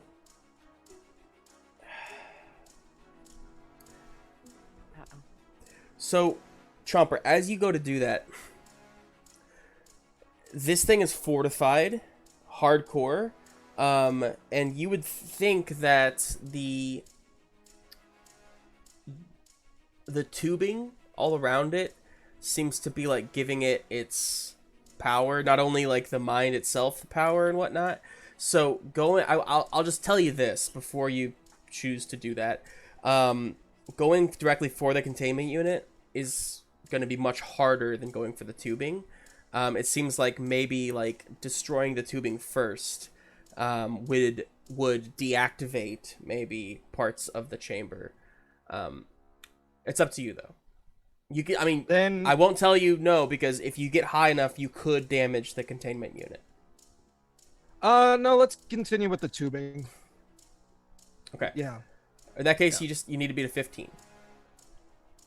Okay, so I 17 or 16. Sorry, 16. Okay. Great. And then roll your effect die. Let's do some damage. Nice.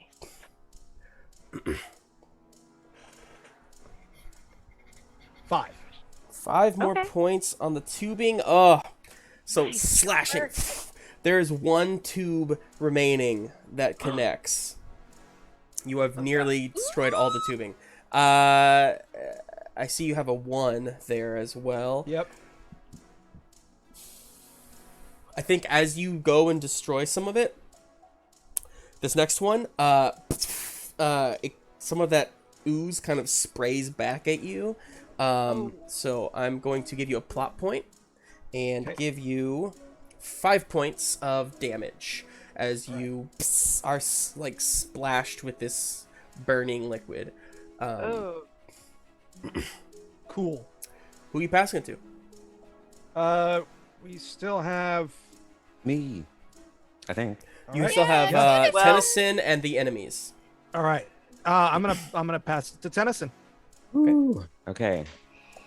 Tennison is still dealing with Gruss in the sky, but seeing that Chomper's plan is working, he's gonna try a 2 birds, 1 stone moment. Use that Yitlo energy to ram into Gruss and take him through the last tube. Ooh. Cool. Awesome. Go for it. Make me a 2 roll. birds, 1 Really? tube. 2 birds, 1 Birds, tube. 1 tube. Okay, Mama, I've I seen did that roll video. a 1, but I'm Aw. also working with the 19 with the D8 effect. Listen. How is A this a most 19, you immature? said? Holy Mhm. shit, dude. Good. Nice. Good. Yeah. Thanks, Tar. Yeah, boy, oh boy. Got a 19. Ah! No, I'm saying you got a 19. Oh, right? Oh. I was like, are you kidding me? No. You got a 19 with a what effect? D8. Okay. Wow. But there is a 1 in Um, there. And I only have 9 health points. Yeah. You'll be okay. Oh, Okay, well, Tennison. you definitely do it. Make me the D8 effect die here as damage on the tube. 3. 3 damage. That will be shared by Gruss as well. Bringing him down just a little bit. And then the tube. Also, real quick, I will buy your 1. Which is going to give me... Shoot. That's 6 points of damage Ooh. on you, Tennison. Tennison. All of you smack into Gruss, who smacks through the tube. All 3 of you, both of you, smash through the tube. All 2 of you. Get splashed with that green ooze, which gives you both damage. And yeah, in that moment, the tubing just all is like dangling from the top. The containment unit starts to like melt away a little bit as it starts to overheat from the inside. It looks like you now see visual again on the mind, and the ooze inside of this unit starts moving from like a green into more of like a dark blue as it starts to shift in color, and he looks like he's in deep pain on the inside.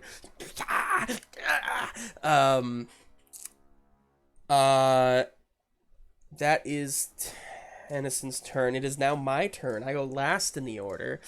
Very exciting. Oh no, we fucked up. So, we'll start with Gruss. Gruss looks towards you, Tennison, and is going to kind of like looking in your eyes. You see that hollowness within him, and you also see that same kind of collar around his short neck. And I need you to roll me a reaction here as he tries to attack you. You can do it. And I'm the attacker, so I will tell you need to beat a 16 with the go. D6 effect. Pull out all the stops. Yeah. Oh god, I have to beat a 16.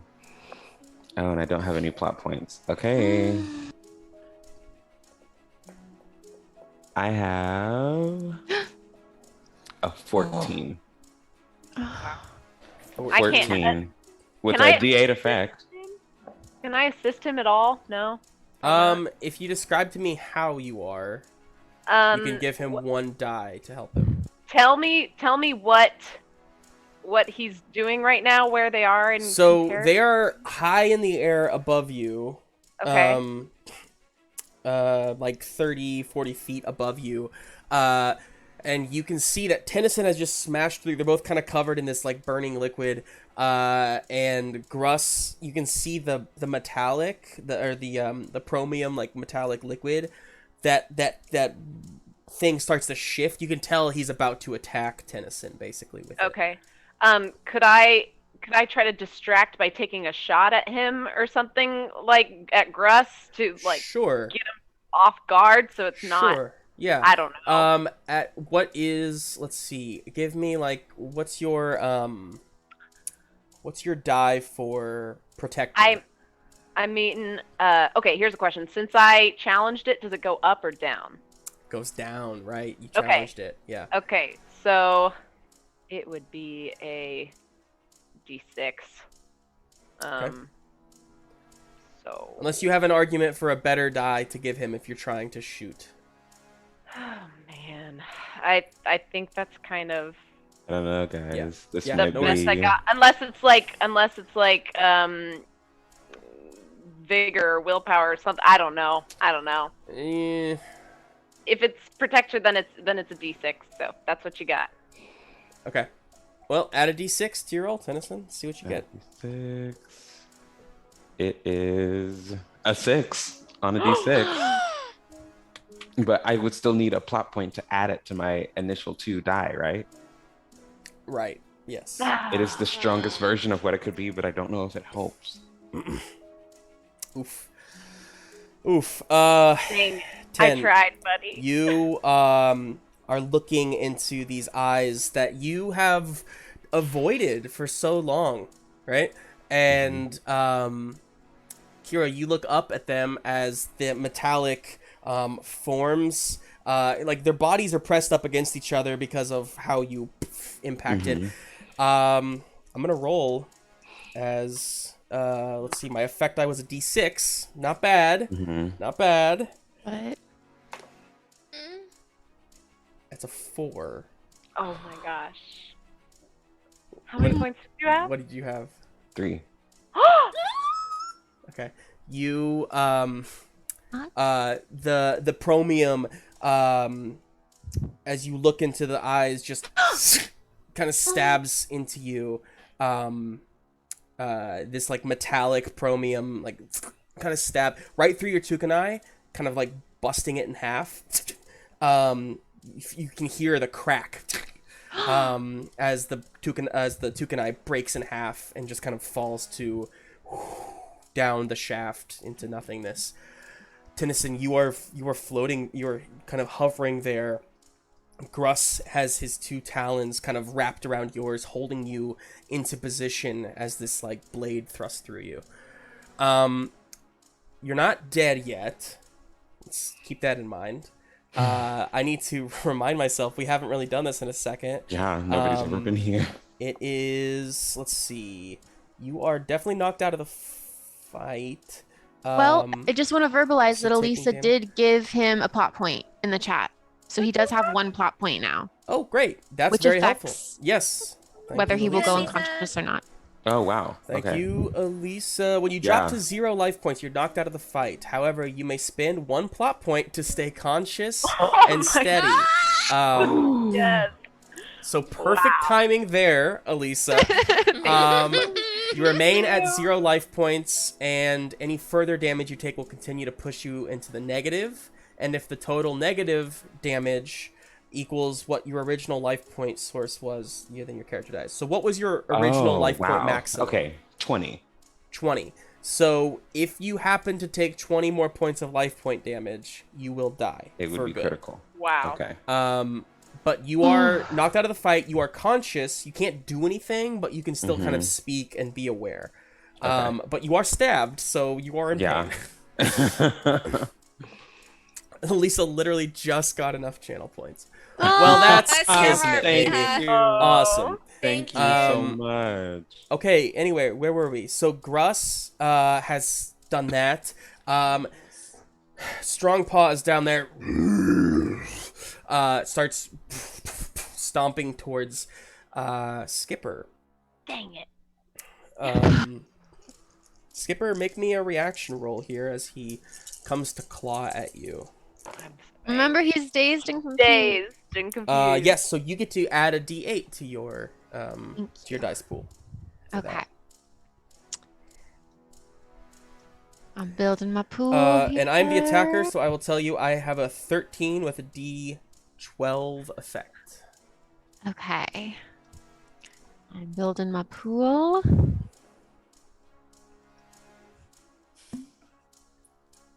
Okay, I did roll 1 1. Oh, I rolled 2 1s. No. But I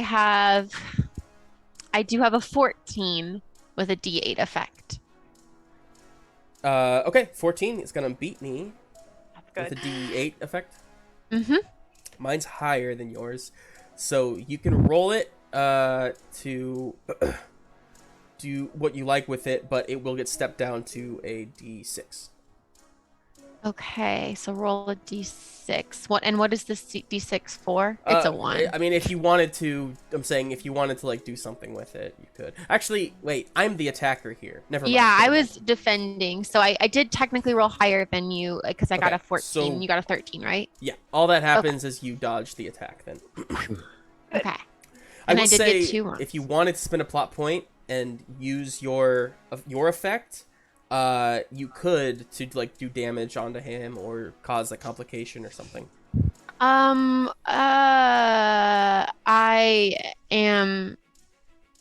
I guess I could spend a plot point to up his complication even more. Dazed Yeah. and confused up another level. I'll do that, please. Yeah, so Yeah, you yeah. kind of like dart up and maybe like bop him on the head as you flip over him, and he just kind of scatters to the ground. Fantastic. So spend that plot point, and this goes to a Feel bad. D10. Feel bad. D10 dazed. Do I get plot points for any of those ones I rolled? Do you get plot points for any of the ones you rolled? Do you How many? want What did any you of roll? them? Sorry, yeah, I didn't even notice. I mean, I did. did roll two ones in Okay. my roll. Then yes, you get 2 plot points. I will say then that you do take just a D8 of damage here. 6 points. Okay. Yeah, how's everybody looking? Is Tennison the only one who was close to being out there, or And bloodied. Still good. bloodied? Uh, Still good. Okay. Yeah. All right. Good. Tennison got another plot point from Tar Yeah, H2O Thank you. because it seems like Yes. he needs it. Very much so. Oh, wait Great. a minute. Did we just get another? Yeah. Tar H2O just gave Tennison another plot point. Thank That's you. so Yes, thank you. You chat. So then we have great. So at this point, the Menagerum are going to go as the mind has entered the battle. Ah! The mind has entered the battle. Wait. What? I thought we were almost over. thought He he was was in sitting his out. like protective tubing, and although he looks like he is very close to being like, he's in very much pain at the moment. He has now kind of gone to like what you might call the last resort. Sounds Okay. like a lot of dice. I'm like getting, Yeah. it sounds like a lot of dice. No, I'm getting like those hardcore like video game, old school video game rolls where like It's you like very keep bad. firing at the bad guy until a shell comes over No. and then he fires an attack and goes back. What is No, happening over Justin, there? no. DM I should rolled not a- be doing no. that. I man. rolled No. I rolled a 12 on my d12, and I rolled a 10 on my d10. That is a No. 22, baby. 22. You're gonna TPK us? Are you kidding me? So Menagerum are currently around Oh, gosh. Vitell, Milo, and Vitell and Milo, I think. I think that's it. Yeah. Although I'm on a different level. the ones that initially were over by Skipper, leap across and rush towards Kira and Max as well. So Oh the my 4 of God. them. Not the lovers, not the ones that actually have a ship. Go ahead and make me a reaction roll. Try to beat Alright. a 22. Oh my god. Oh. Try to beat a 22. 22. Try to Are you beat a kidding? 22. Oh, is Okay. that all? If you can, Okay. I will buy you in real life a drink. Okay. Oh my god. Or if you don't drink, I'll buy you a burger. Or if you don't eat meat, I'll buy you a salad. Or we'll go to like Maddie's Foods and get like really delicious vegan food. God. Oh, I love that. I'm hungry. I know, I'm so Yeah, hungry right dude. now. Why'd you do that, man? I'm hungry! Alright. Oh, Oh, do I Makes want me angry. Alright, I'm gonna do it just because I don't want to die. Good. Car God. H2O, I owe them an ending that they've earned, okay? That's what I owe. Oh no! Oh no! What'd you get? Well, Milo's gonna die, guys. It was nice knowing you all. Thank you for tuning in. Look, I got a 22 for the total, not for the attack, like for the damage, you know? Okay. I have a D8 remaining for the damage, so it can't be that much. Okay, I rolled Damn 2 it. ones. So You rolled 2 angry. ones. Okay, well, Oof. that Yeah. helps.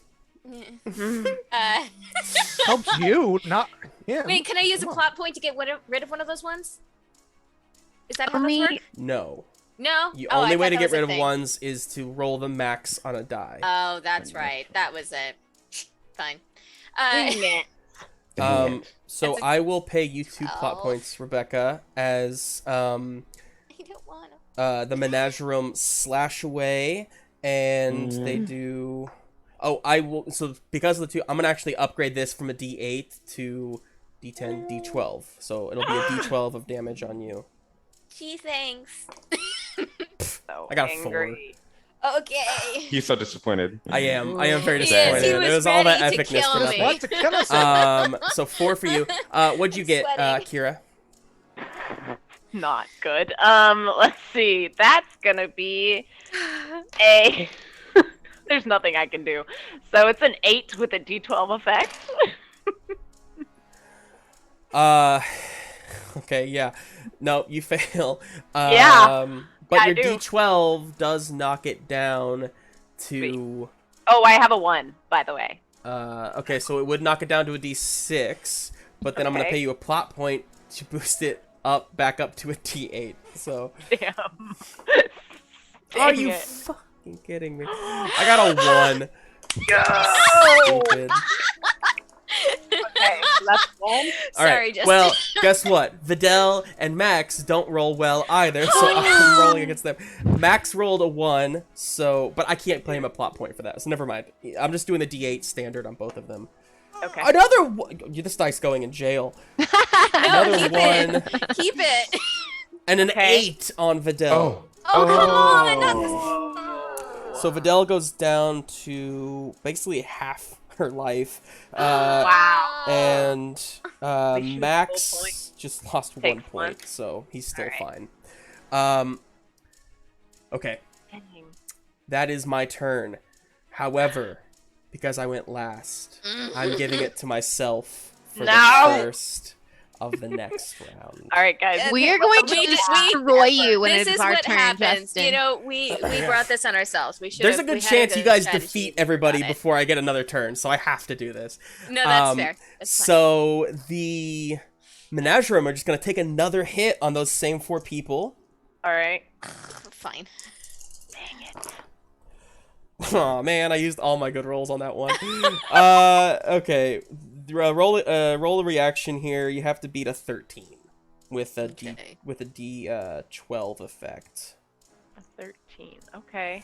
Maybe. We'll see. Okay. Videl actually beat it this time. And so did Max. Nice. Nice job. Get it, boy. Oh, man.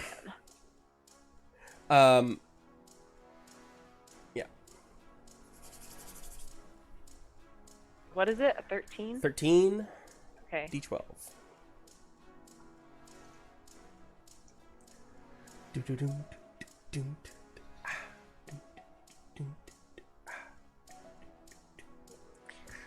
All right. Oh, Jesus Christ on a cracker. All right. All right. I think that's fine. What we get? Okay. So I got a 13. Does that mean it hits me if you Yeah, if you meet it, you beat it, right? Okay, So- then I'm going to add Yeah. a plot point to add a 3 to that to make it a 16 and a D12 effect. I don't think I need an effect, but there you go. Great. Okay. Yeah. That's what we're going to do. You'll So avoid the damage. If you want to spend another plot point, you could hit back. Like use your effect die to hit back if you or do something with your effect die if you want to spend a plot point. Okay. Think Sure. about that for a second, Milo. I rolled a 12 with a D8, but I'm going to use a plot point to use my last hero die, Cool. which was a D8, which was a 6, and I'm going to add that in. I'm going to use another plot point to add that in. Okay. And so that is... I can't count. It's 18. 18. Thank you. Which does beat it by 5. So you will get a D12 heroic die added to your pool. Yay! And you also beat it if you wanted to spend a plot point to use your effect to do some sort of attack back. It's kind of a reactionary thing. You could. Plot points. Okay. Great. And the other 2 saved as well. So all of you get hit like the first one and then dodge the second one. I'll hit him. We I want to learned. hit him back. I'm Okay, pissed. yeah. Spend a plot point. Get him, Mama. What do you want to do? So they're coming at me. Is Yeah. that correct? Okay. Yeah. So I'm gonna dodge and then take my metal arms to like hit him in the back and maybe knock him down or something like that, or off the cliff maybe. Okay. Let's say knock him down. And I roll a d12. Come on. 4. Sure. 4 points. Sure. You do some damage. It's not too bad. All right. We'll do something. Okay, back to Strongpaw, who is going to attack Skipper. Oh gosh, this guy. Skipper, go ahead and make a reactionary roll. And how high is their dazed and confused issue at this time? It is up to a D10. Okay, thank you. Oh, I should have helped you. I'm sorry. I used it to hit the dude. No, you're good. Let's see. Okay.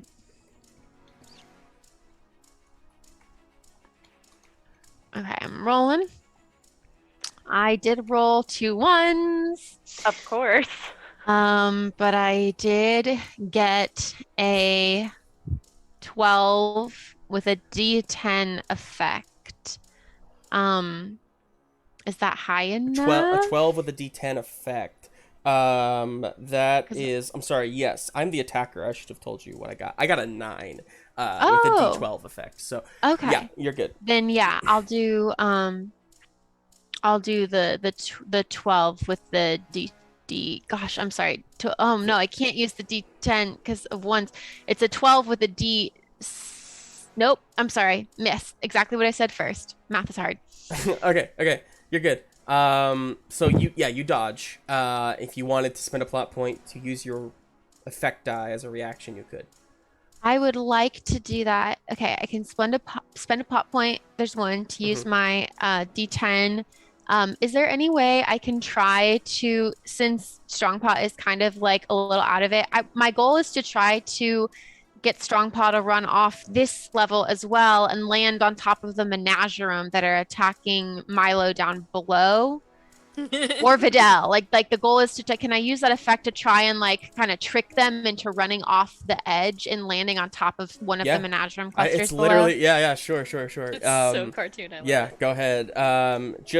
We'll call this honestly, I'm just gonna say you use it to boost the complication of dazed up one more to D12. Okay.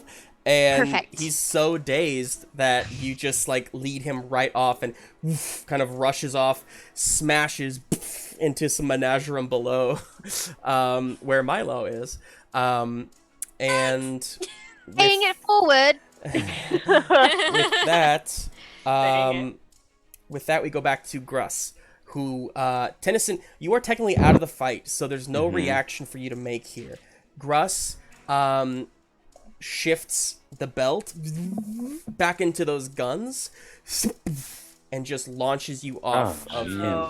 I am going to roll a d12 of damage, and you just take it. You just take it. That's a 6. So you're at -6 now. Okay. You That's land. amazing.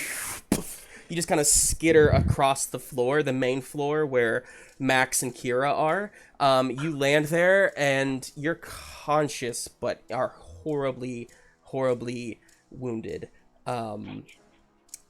Is there anything I can do with this plot point that I have? Can I give it to someone? On your turn, yeah, if you want to, Okay. you could, yeah. So Gruss is done. At that point, he flies around, swooping, coming back towards you, Tennison. He looks like he's coming in to attack you again on his next turn. But that is my Jesus. turn. That's the end of that. The enemies. So I'm gonna give it to Tennison. All Very good. right. Okay, so I can't fight, right? What can I do? It's nothing, honestly. You can spend your plot point if you want, but as far as like actions, you can't take anything. So Can he do a recovery roll? technically no, you're out of the fight. Mm-hmm. Unfortunately. Yeah. Okay, thought what we can I could do- spend my plot point to do? Give us a bit of information about something. I don't know. Oh, Come on, big right. brain. Or can I make an asset? I think you could and give it to somebody of like, I don't know, something about his Tukanai or I don't know. How to shut it off. Yeah. Yeah. Is it's there all- a way to figure out if the glass that's holding the mind is just actual glass, or It does look much more penetrable without all of that chromium around it. Absolutely.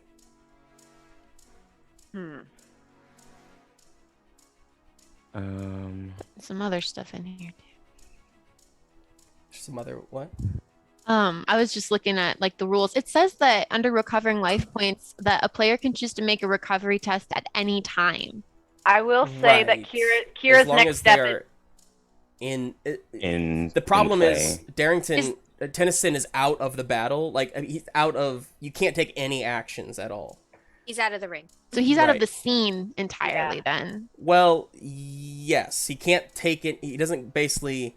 Honestly, he shouldn't be getting a turn right now. I just was giving him one if he wanted to Okay. use that plot point. I was But gonna yes. say Kira's next action was to if you will let me, GM, is to get him back in the scene and use her peacekeeper medicine roll to get him back you up. You can use recovery to help him, but sorry guys, the way that Cortex works, I mean, he's technically out of the scene. He cannot do any more actions in this scene.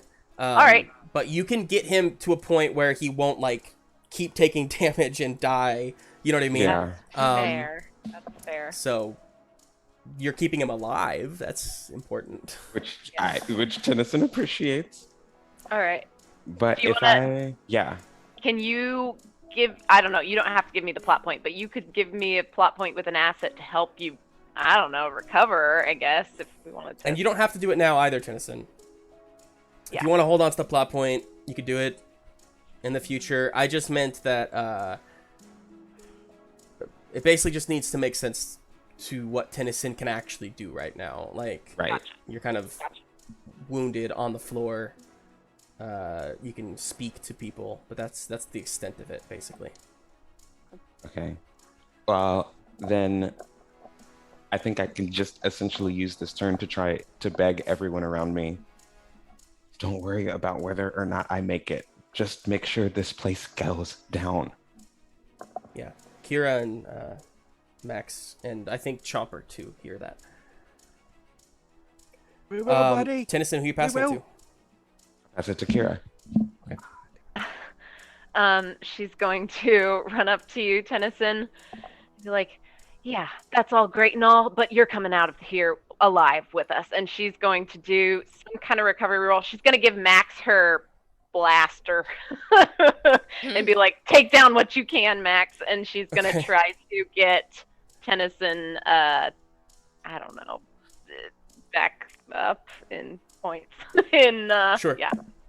All right, so I will make a roll for you here with my... I'm going to charm you. Please. Charm you to feeling better. Come on, buddy. Come on. Laughter is the best medicine. And... Persuade him to keep living. Exactly. Where'd he go? Why is he gone? Oh, Sorry, great. couldn't convince him. All right, I did roll a 1, so that sucks. But that is a 15 with a D12 effect. No, Okay. D10. Sorry, D10 effect. That's recovery. Yeah. I got a 4. So that's you get him all the way back up to 0, basically. He is stable. He's fine. You've covered his wounds. You've helped him out. But yeah, still technically out of the scene. Sorry, that's the penalty for hitting 0. There has to be some reason, you know. Yeah, stakes. Okay. Get it. Who are you passing it to, Kira? All right, let's. Can Max go? Or is he? Yeah, if you wanted to. Yeah, I know I forgot to add them in and whatnot. They were just kind of playing that's defense a little bit. But if you want to give him something specific to do, he can kind of... I'll basically treat it like I treated in the last battle last week, where they kind of aid you all. So if you want to give him something to do, I'll basically let him team up with one of you to do it. I'll give him my blaster and say, have my back, because Gruss is coming at us, right? True. While I'm trying to That's take true. care of That's Tennison. true. So maybe he can blast at him to get him off of our Sure back. thing. What do I need to roll to help him out? No, Or do you... that's good. That's good. I will just, if we get back around to Gruss, I will keep that in mind. Okay. Okay, who are you passing it to? All right. So Max will help out with that. Why don't we go to Milo? Okay. Man, I wish this plan would have been better. So Milo is still on that bridge, and there's like other menagerie there, right? There's still, or did they? How many got crushed when Grizz? all When of them. all of them? All of them Oh, got okay. crushed. It's just you. Bondivai. It's you and Strongpaw down there now. All right. Well, I'm not gonna deal with that. Milo's gonna use his legs, and he's just gonna like skitter under the bottom of the platform until he can run up the wall. Yeah. And He's going to draw his Duskblade and charge it and cover it in the chromium, and he's going to go straight for the tank. And he's just going to try and pierce it. Because of how far down you are, yeah, you basically can do your whole action just to skitter up the wall, up the side, kind of climbing up the outer wall there. And then kind of leaping over and trying to basically get over to the tank. You're just you're too far away to really get there. That's fair. Do you want me to take my Duskblade out of this roll then, since I'm not actually utilizing it? I'm just using the legs. Ba, ba, Sorry. ba, ba, ba. I can take it out. Yeah. I'm not using it, so I'll take it You out. honestly don't even need to roll for the legs either. You know, Okay. I'll take it back. I take it back. Movement. Just fuck it. So let's, you get there. Go ahead and make the roll to attack the tank. Yeah. Oh, okay. Cool. I swear to God, if I get all ones, I'll cry. Okay, that not is bad. an 18 with a D10 effect. Woo! 18 is Yeah. exactly what you needed to hit this tank. Haha! That is ridiculous, and I love it. What, roll your effect Oh, die. no butt. Oh, I was scared. No butts, just butt No leeches. butts. No butts. 3. 3. Hey, you hit it. Every bit counts. And you don't have a thing No, with your dust I blade? don't- To do more I do, but I damage, don't or- have a plot. I don't have a plot point to I see. utilize it. Okay. Stabbing, kind of cracking into this tank. Some of that ooze, dark blue, now turning into a dark purple, starts to kind of seep out the side. You have penetrated it. You just need to continue breaking it apart. It's, 3 points doesn't seem like a lot, but the tank also doesn't have that many points. I guess it's glass, yeah, So- or whatever. Yeah. That's great. Who you passing it to? I'm gonna pass it to Chomper. Okay. I'm going to fly literally directly at the mind in the thing. Okay. So, All right. okay. You're it's gonna be the same for you, except I'll bring it down to a 15 instead of an 18 Okay. because Milo has already cracked the glass or the Okay. whatever this is. So beat a 15. I'm going to spend a plot point to add another die, Okay. which will bring it to a 15. Okay. So if you meet it, you beat it. And then my effect die is a D8. So Okay. Roll the d8. Oh, nice. 8 plus the 3 brings it to an 11 damage, and it had a 10 threshold. So, Chomper, you fly around, and as you do, you feel your growl grow deeper. And then your wings expand, and the metal covers your body as you grow back into regular, large Chomper. Yes. Smashes the tank apart. You impact right at the mind, who flails off into we'll get to that in a second. You smash through. You kind of take a victory lap around the column, and your wings, your majestic, huge phoenix wings, just kind of flap, letting all of that ooze fall off of you with no damage.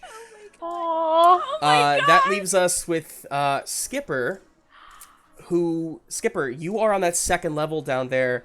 Vitell is, once this happens, all the menagerie seep into the ground, into basically nothingness. The mind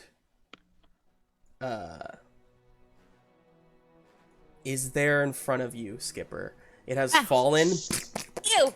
scooted along, and it's laying there right in front of you, Skipper, as it says to you, your echo is translating for you because it's speaking an alien language you don't understand. You would think it was able to speak into your mind before because it was controlling the Promium, but now it no longer has that control. And What does it look like? it looks, I mean, it's got like, 4 sort of appendages coming out of its torso, along with 2 kind of like flipper type legs. It's small. It's maybe, well, Is it like frog-like? it's in its skin. Fish? It is frog-like. Yeah, it's got frog-like skin. It's amphibious in nature. Okay. But it has 2 eyes that just are completely black. I mean, it's an alien. It's an alien. And it speaks in this language to you. This was not foreseen. You've broken order among the menagerie. They will be in control, uncontrollable now, free of thought. And for what? You will be gone within 1 revolution. That metal inside you will eat away at you.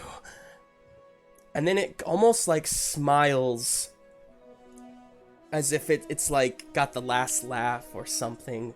It says, I want to pick it up. You pick it up as it says to you, and after all that you've done, you haven't even saved your home. As it All right, wait, little thing. I have a flask of water in my person that I took from the planet with the nonverbal creatures, and I'm just gonna pop it in there, and I think it's small enough to fit inside, and just kind of assess and see if that's keeping it stabilized. Ew. You assess. It looks like it needs more than water to stabilize it. If you wanted to try and, well, no, even the ooze is destroyed.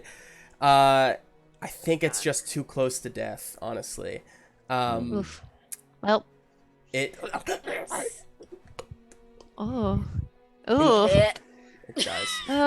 For the record, now that I think about what you just said, it's way larger than a flask of water. Okay, then never mind. But it was like a little frog. No.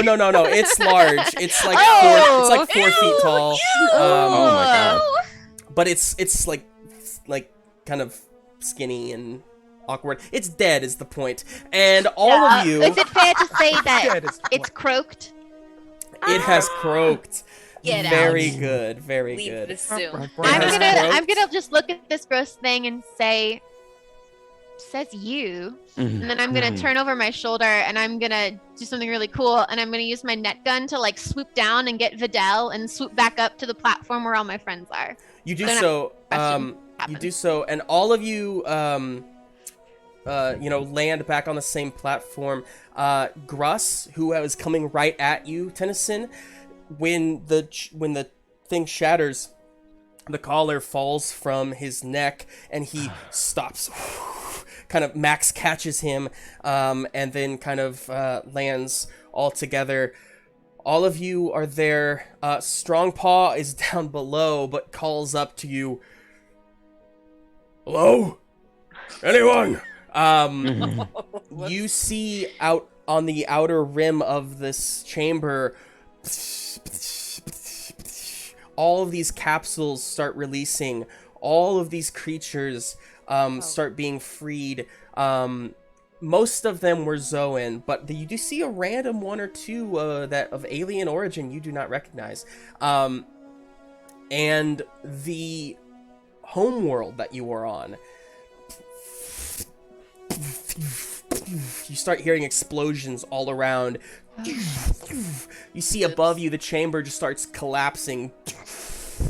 Oh gosh. Walkways are Everyone hold crashing down. hands. Are you sure we shouldn't be running? The way we got here is we all hugged and suddenly we blipped here. Maybe we can hug and we can blip everyone Can back. we blip everyone? Can we blip everyone or just us? Let's just I don't try. It doesn't. So, you all kind of start getting together. debris is kind of blocking you from reaching each other. And No. it's at that point you hear "Woo! There, Captain! It's good to see you!" And soaring down from above, you see Buckley Sting. Oh my god. We got ourselves free and thought we might need an escape plan. As the Buckley Sting pulls over, the gangway crashes down, and all of you and all of these other creatures all board, including Strongpaw, who gets up there. It seems like you've all got onto Buckley's Sting as kind of catches wind, and you get outside of the immediate chamber here back into space that you don't recognize, but it's space nonetheless. And you see across this, as you go higher and higher across this massive expanse of black metal, explosions, just the whole thing is implodes on itself, creating a black hole that is so massive. You and Buckley's Sting is getting pulled into it. Milo, I think you're at now the would be a helm. good time to blip. Yeah, can we blip? Can we blip? Can we try? You all rush together and grab hands and feel the power that remains within you. You have not rid yourself of the chromium inside of you. You feel that power and that hint of the pain that comes with it, that is currently just being pushed away by adrenaline and has been this whole time. But you feel it and you trigger it, and you blip out of the black hole, and you are in space, floating. You look down.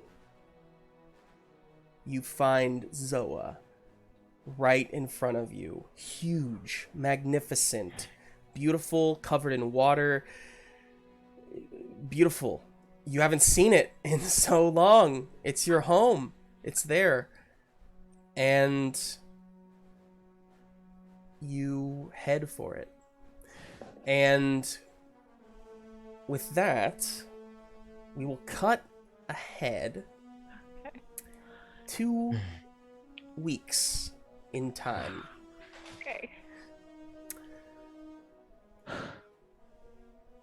I'm going to go through a bunch of stuff here, and at the end of that stuff, I would love to hear from each of you what you might have done in the last 2 weeks and what is currently going on with each of you right now. With the cave destroyed,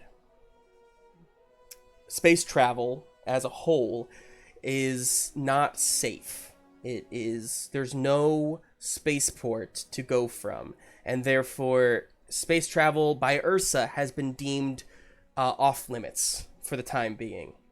Although space travel is out of commission, Ursa continues to go strong, and specifically just on Zoa itself. A few things. Sergeant Greyback has learned of her brother's fate. She is sad but relieved when she hears that he is no longer a threat and no longer taking lives of good Ursa officers. The Alpha Team, Cassandra and Doran continue on as major officers. However, Emily Everdell and Miguel Caprax, they retire. They remove themselves from Ursa, and you aren't sure, but you remember hearing that they might be kind of starting their own thing. Of exploration within Zoa itself. Ooh.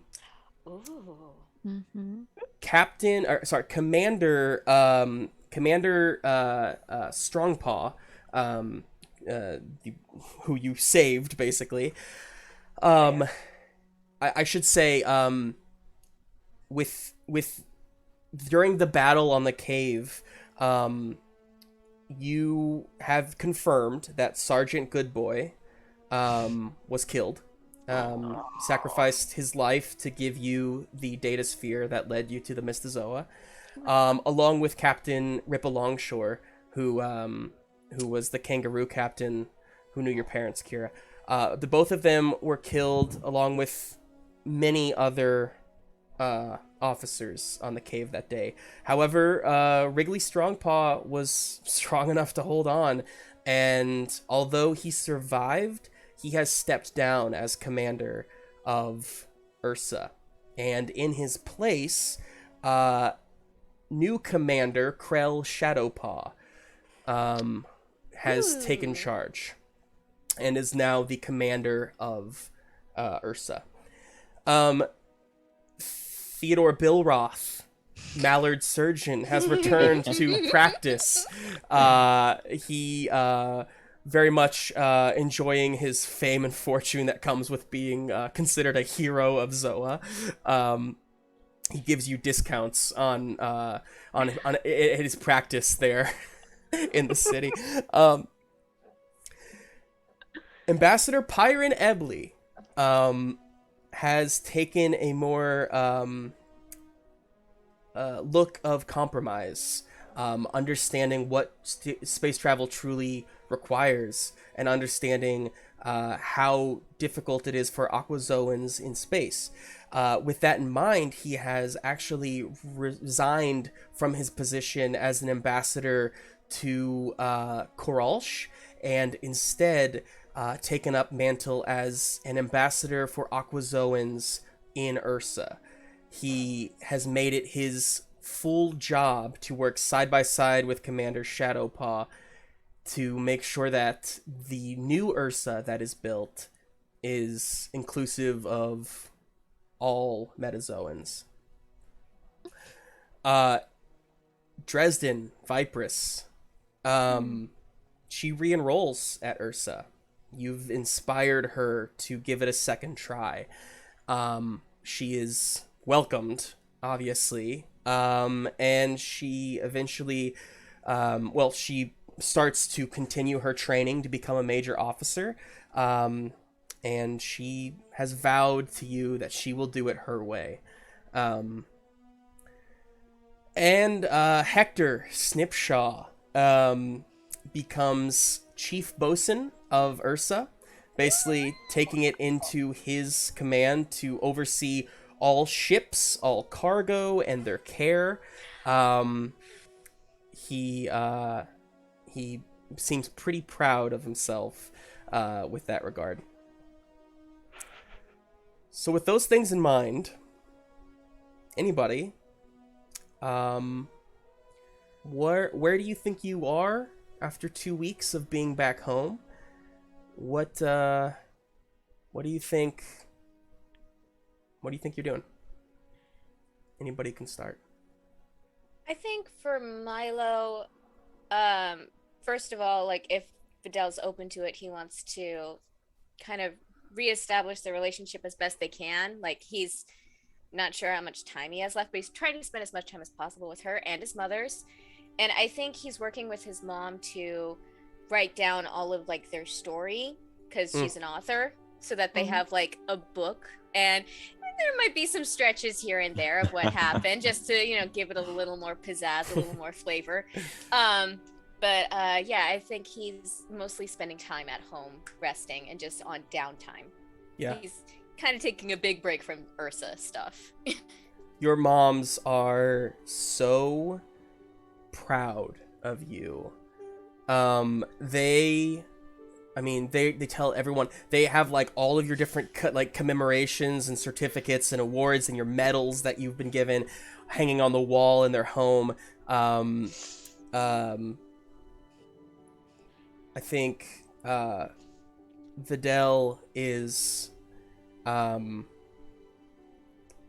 she wonders if you're willing to give it another try. She says, who's to say there can't be two captains, right? Right. I think that our just space is big, but you're what grounded me, and I need that, and I don't want to lose you again. I realized what it was like being without you, and I need you at my side as the captain too. There can be two captains. Come here. And she just like reaches in and just kisses you hard.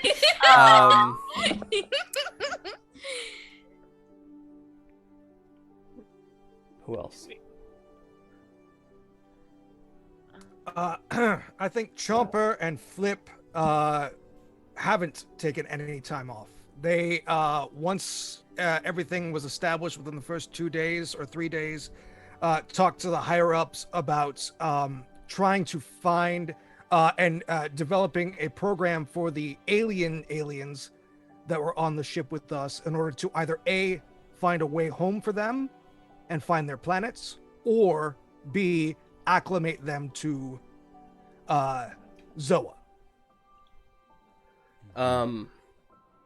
Kind of taking a cue from Embley and his ambassadorship. Yeah. Because they became close. He's advocating for these new creatures here. I love that. Absolutely. You come to Commander Shadowpaw with this idea, and he not only loves it, he just, you can tell how appreciative he is to have your help in it. He says, Chomper, there's you and your team have seen more of life in this universe than anyone else on the entire planet. Having your aid in this, nothing would mean more to me. Do you want to say something? I'm sorry, Bradley. I was just going to say thank you, Commander. It was all for Zoa and for our people. You are promoted pretty quickly to a rank of Sergeant, Chomper, and given basically control over overseeing the entire refugee program, whether it means finding them homes on Zoa or seeing if you can chart where they are from and how to get them back. Absolutely. Chomper, with that, you do get a visit from Marius Shelley. Chomper! Made sergeant, I see. Yes, sir. I did. That was we did the things. Yeah. Not too shabby, not too shabby. Oh yeah, by the way, thanks for saving my life. You would have done the same, sir. Yes, yeah, sure. We all like to think so. He says, Chomper, your parents, there was a lot going on. I haven't had exactly a full amount of time to understand, to do a ton of research into their murder, but Chomper, I'm not giving up. I will get to the bottom of this, and we'll get your answers. I promise. I know we will, sir. I know we will. You're the best, sir. Thank you. I have to start calling you sir. And he kind of wraps his small arms around your thigh. And he looks up to you and he says, I love you, Chomper. I'm real proud of you. Oh, and you too, Flip. Thank you, sir. Flip, flip, flip, flip. Flip says thank you as well. And he lands on his head. That's good. Now tell me more about this immortality thing. And cut away from you. Who's next? I can go. Oh, you go ahead. Oh, I was just gonna piggyback a little bit off of that with Chomper. Kira would like to take it upon herself to work with Chomper and Flip and Tennison actually to update the Echo to add like as many languages, alien languages as she can, including Flip's language specifically. Love it. So she'd like to do that, and she would also like to go back to Captain Rogers, the honey badger, and bring her all of the knowledge that she has found out in space, and asked if she would help her begin to write a book and write down all these new discoveries that they've made as well. Awesome. And ask if there's any help that she can give. That's so Sure. But I think the biggest accomplishment that she will have is finally telling Max how she feels and asking him on a date. You Boo. you are working on that book with Leah Rogers. You are building a language database unlike any other. Patso has been in contact with you and can't wait to help to catalog all of the things. He is ecstatic to be there, and even more just so proud of you in the way that you've been able to further the knowledge of all Zoans. But yeah, all of that kind of fades from your mind as you and Max are, I think, just kind of holding each other at like almost like in a dancing kind of thing, just like outside, away from everyone, under the moonlight.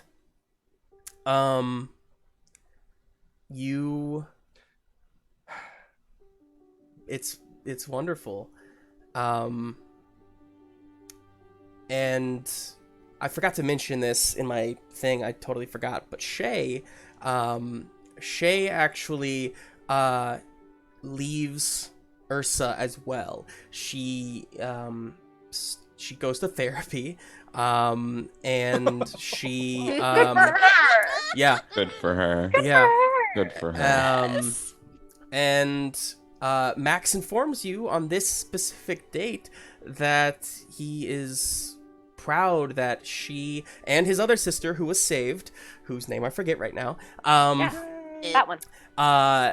they And the two of them are actually looking to join this new program that Emily Everdell and Miguel Caprex have been building. And he says, he's like, I'm not sure what that's about, but I don't know. I'm really proud of them. And Kira, I've said this enough, but I thank you for. I mean, you saved all of us, of course, but I mean, you saved my sister, and that's. Well, it was payback for you saving me. Because I wouldn't have made it through this without you. And you've always been the protector in my life, so it was nice to pay you back.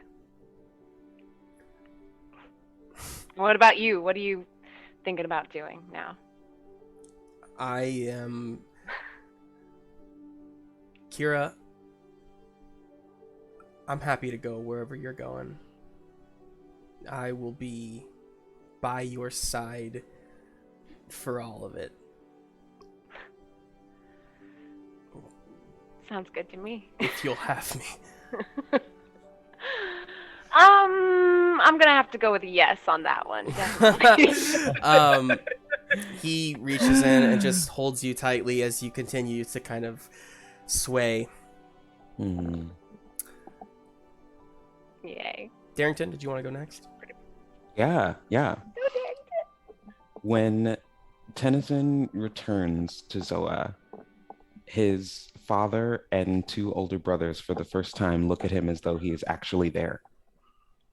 And there is a feeling of mattering, and there is a feeling of being important, and there is a feeling of being considered in decisions that the Vitells then begin to market.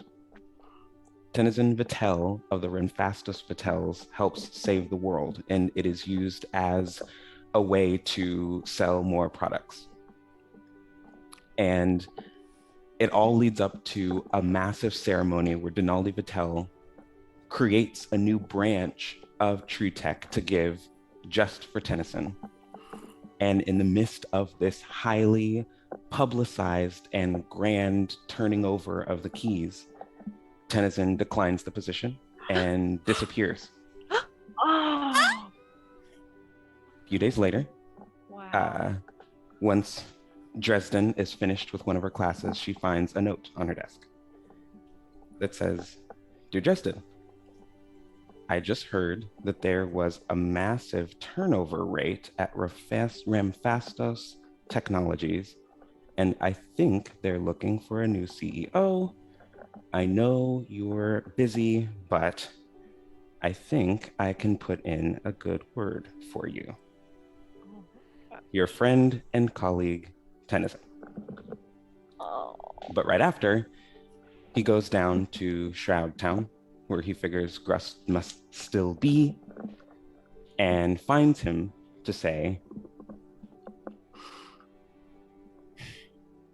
"I didn't know before now what it was like to give everything you had to save someone else. And before, I had a chance, and I didn't take it. But now, I'd like to try. You don't have to be involved in this at all, but I'm working on a couple pieces of legislation that might even the economic inequality between where I come from and where you live now, and I could use some help figuring out some of the details." Gruss is so still as you talk to him. You're honestly have no idea what he's going to say. I heard that you walked away from all of it. Why? I thought that that was what I wanted the most in the world. And then you get stabbed in the chest by your old best friend, and it changes some perspective. I don't ever want to see that look in your eyes or anyone else who lives here again.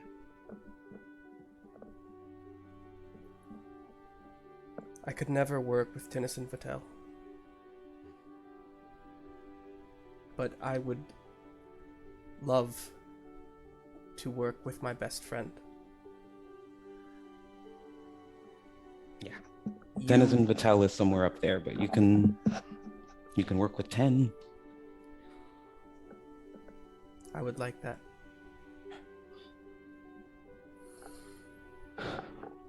Well, there's a lot to do. Let's get started, okay? On your lead. You get to work.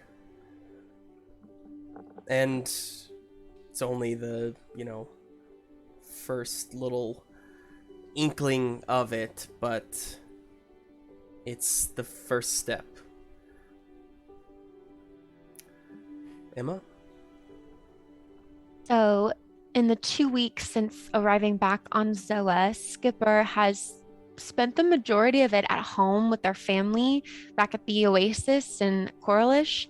And one thing that they specifically requested, since it got them all across the universe and nobody believed in it except Skipper, Skipper would like for Buckley Sting to be placed on their property on the beach as a memorial and as a historic landmark, as the ship that helped save the universe. And there's a little plaque for Grizz, and there's a plaque for everyone else who was aboard the ship. It's a whole attraction now where people can come and learn the story of the people who worked on the ship and everything it saw and everything it went through. So that's like their passion project that they're working on, as well as seeing their sister Pearl and their brother Beckett and their parents, and just being so, so happy to be back in the ocean again and able to swim and see Pudge and swim with Pudge. So they really spend all of that time doing that. But hang on, before you go on, let me just marinate in some of that real quick. So Pudge, excited to see you. Oh my gosh, Skipper, it was wild without you here. I couldn't even. Are you? Oh, I've missed you so much. I've missed you too. And I imagine that they're in the water right now. So she like hugs him and just wraps her whole body around him. Your family is. With this new attraction, I mean, your dad has stopped talking about, like, you know, income and, you know, turnover and profit, and literally just started, like, the first thing he does when he talks to people, well, my daughter Skipper, you see, when she was the navigator on this ship, explorer extraordinaire, let me tell you her stories.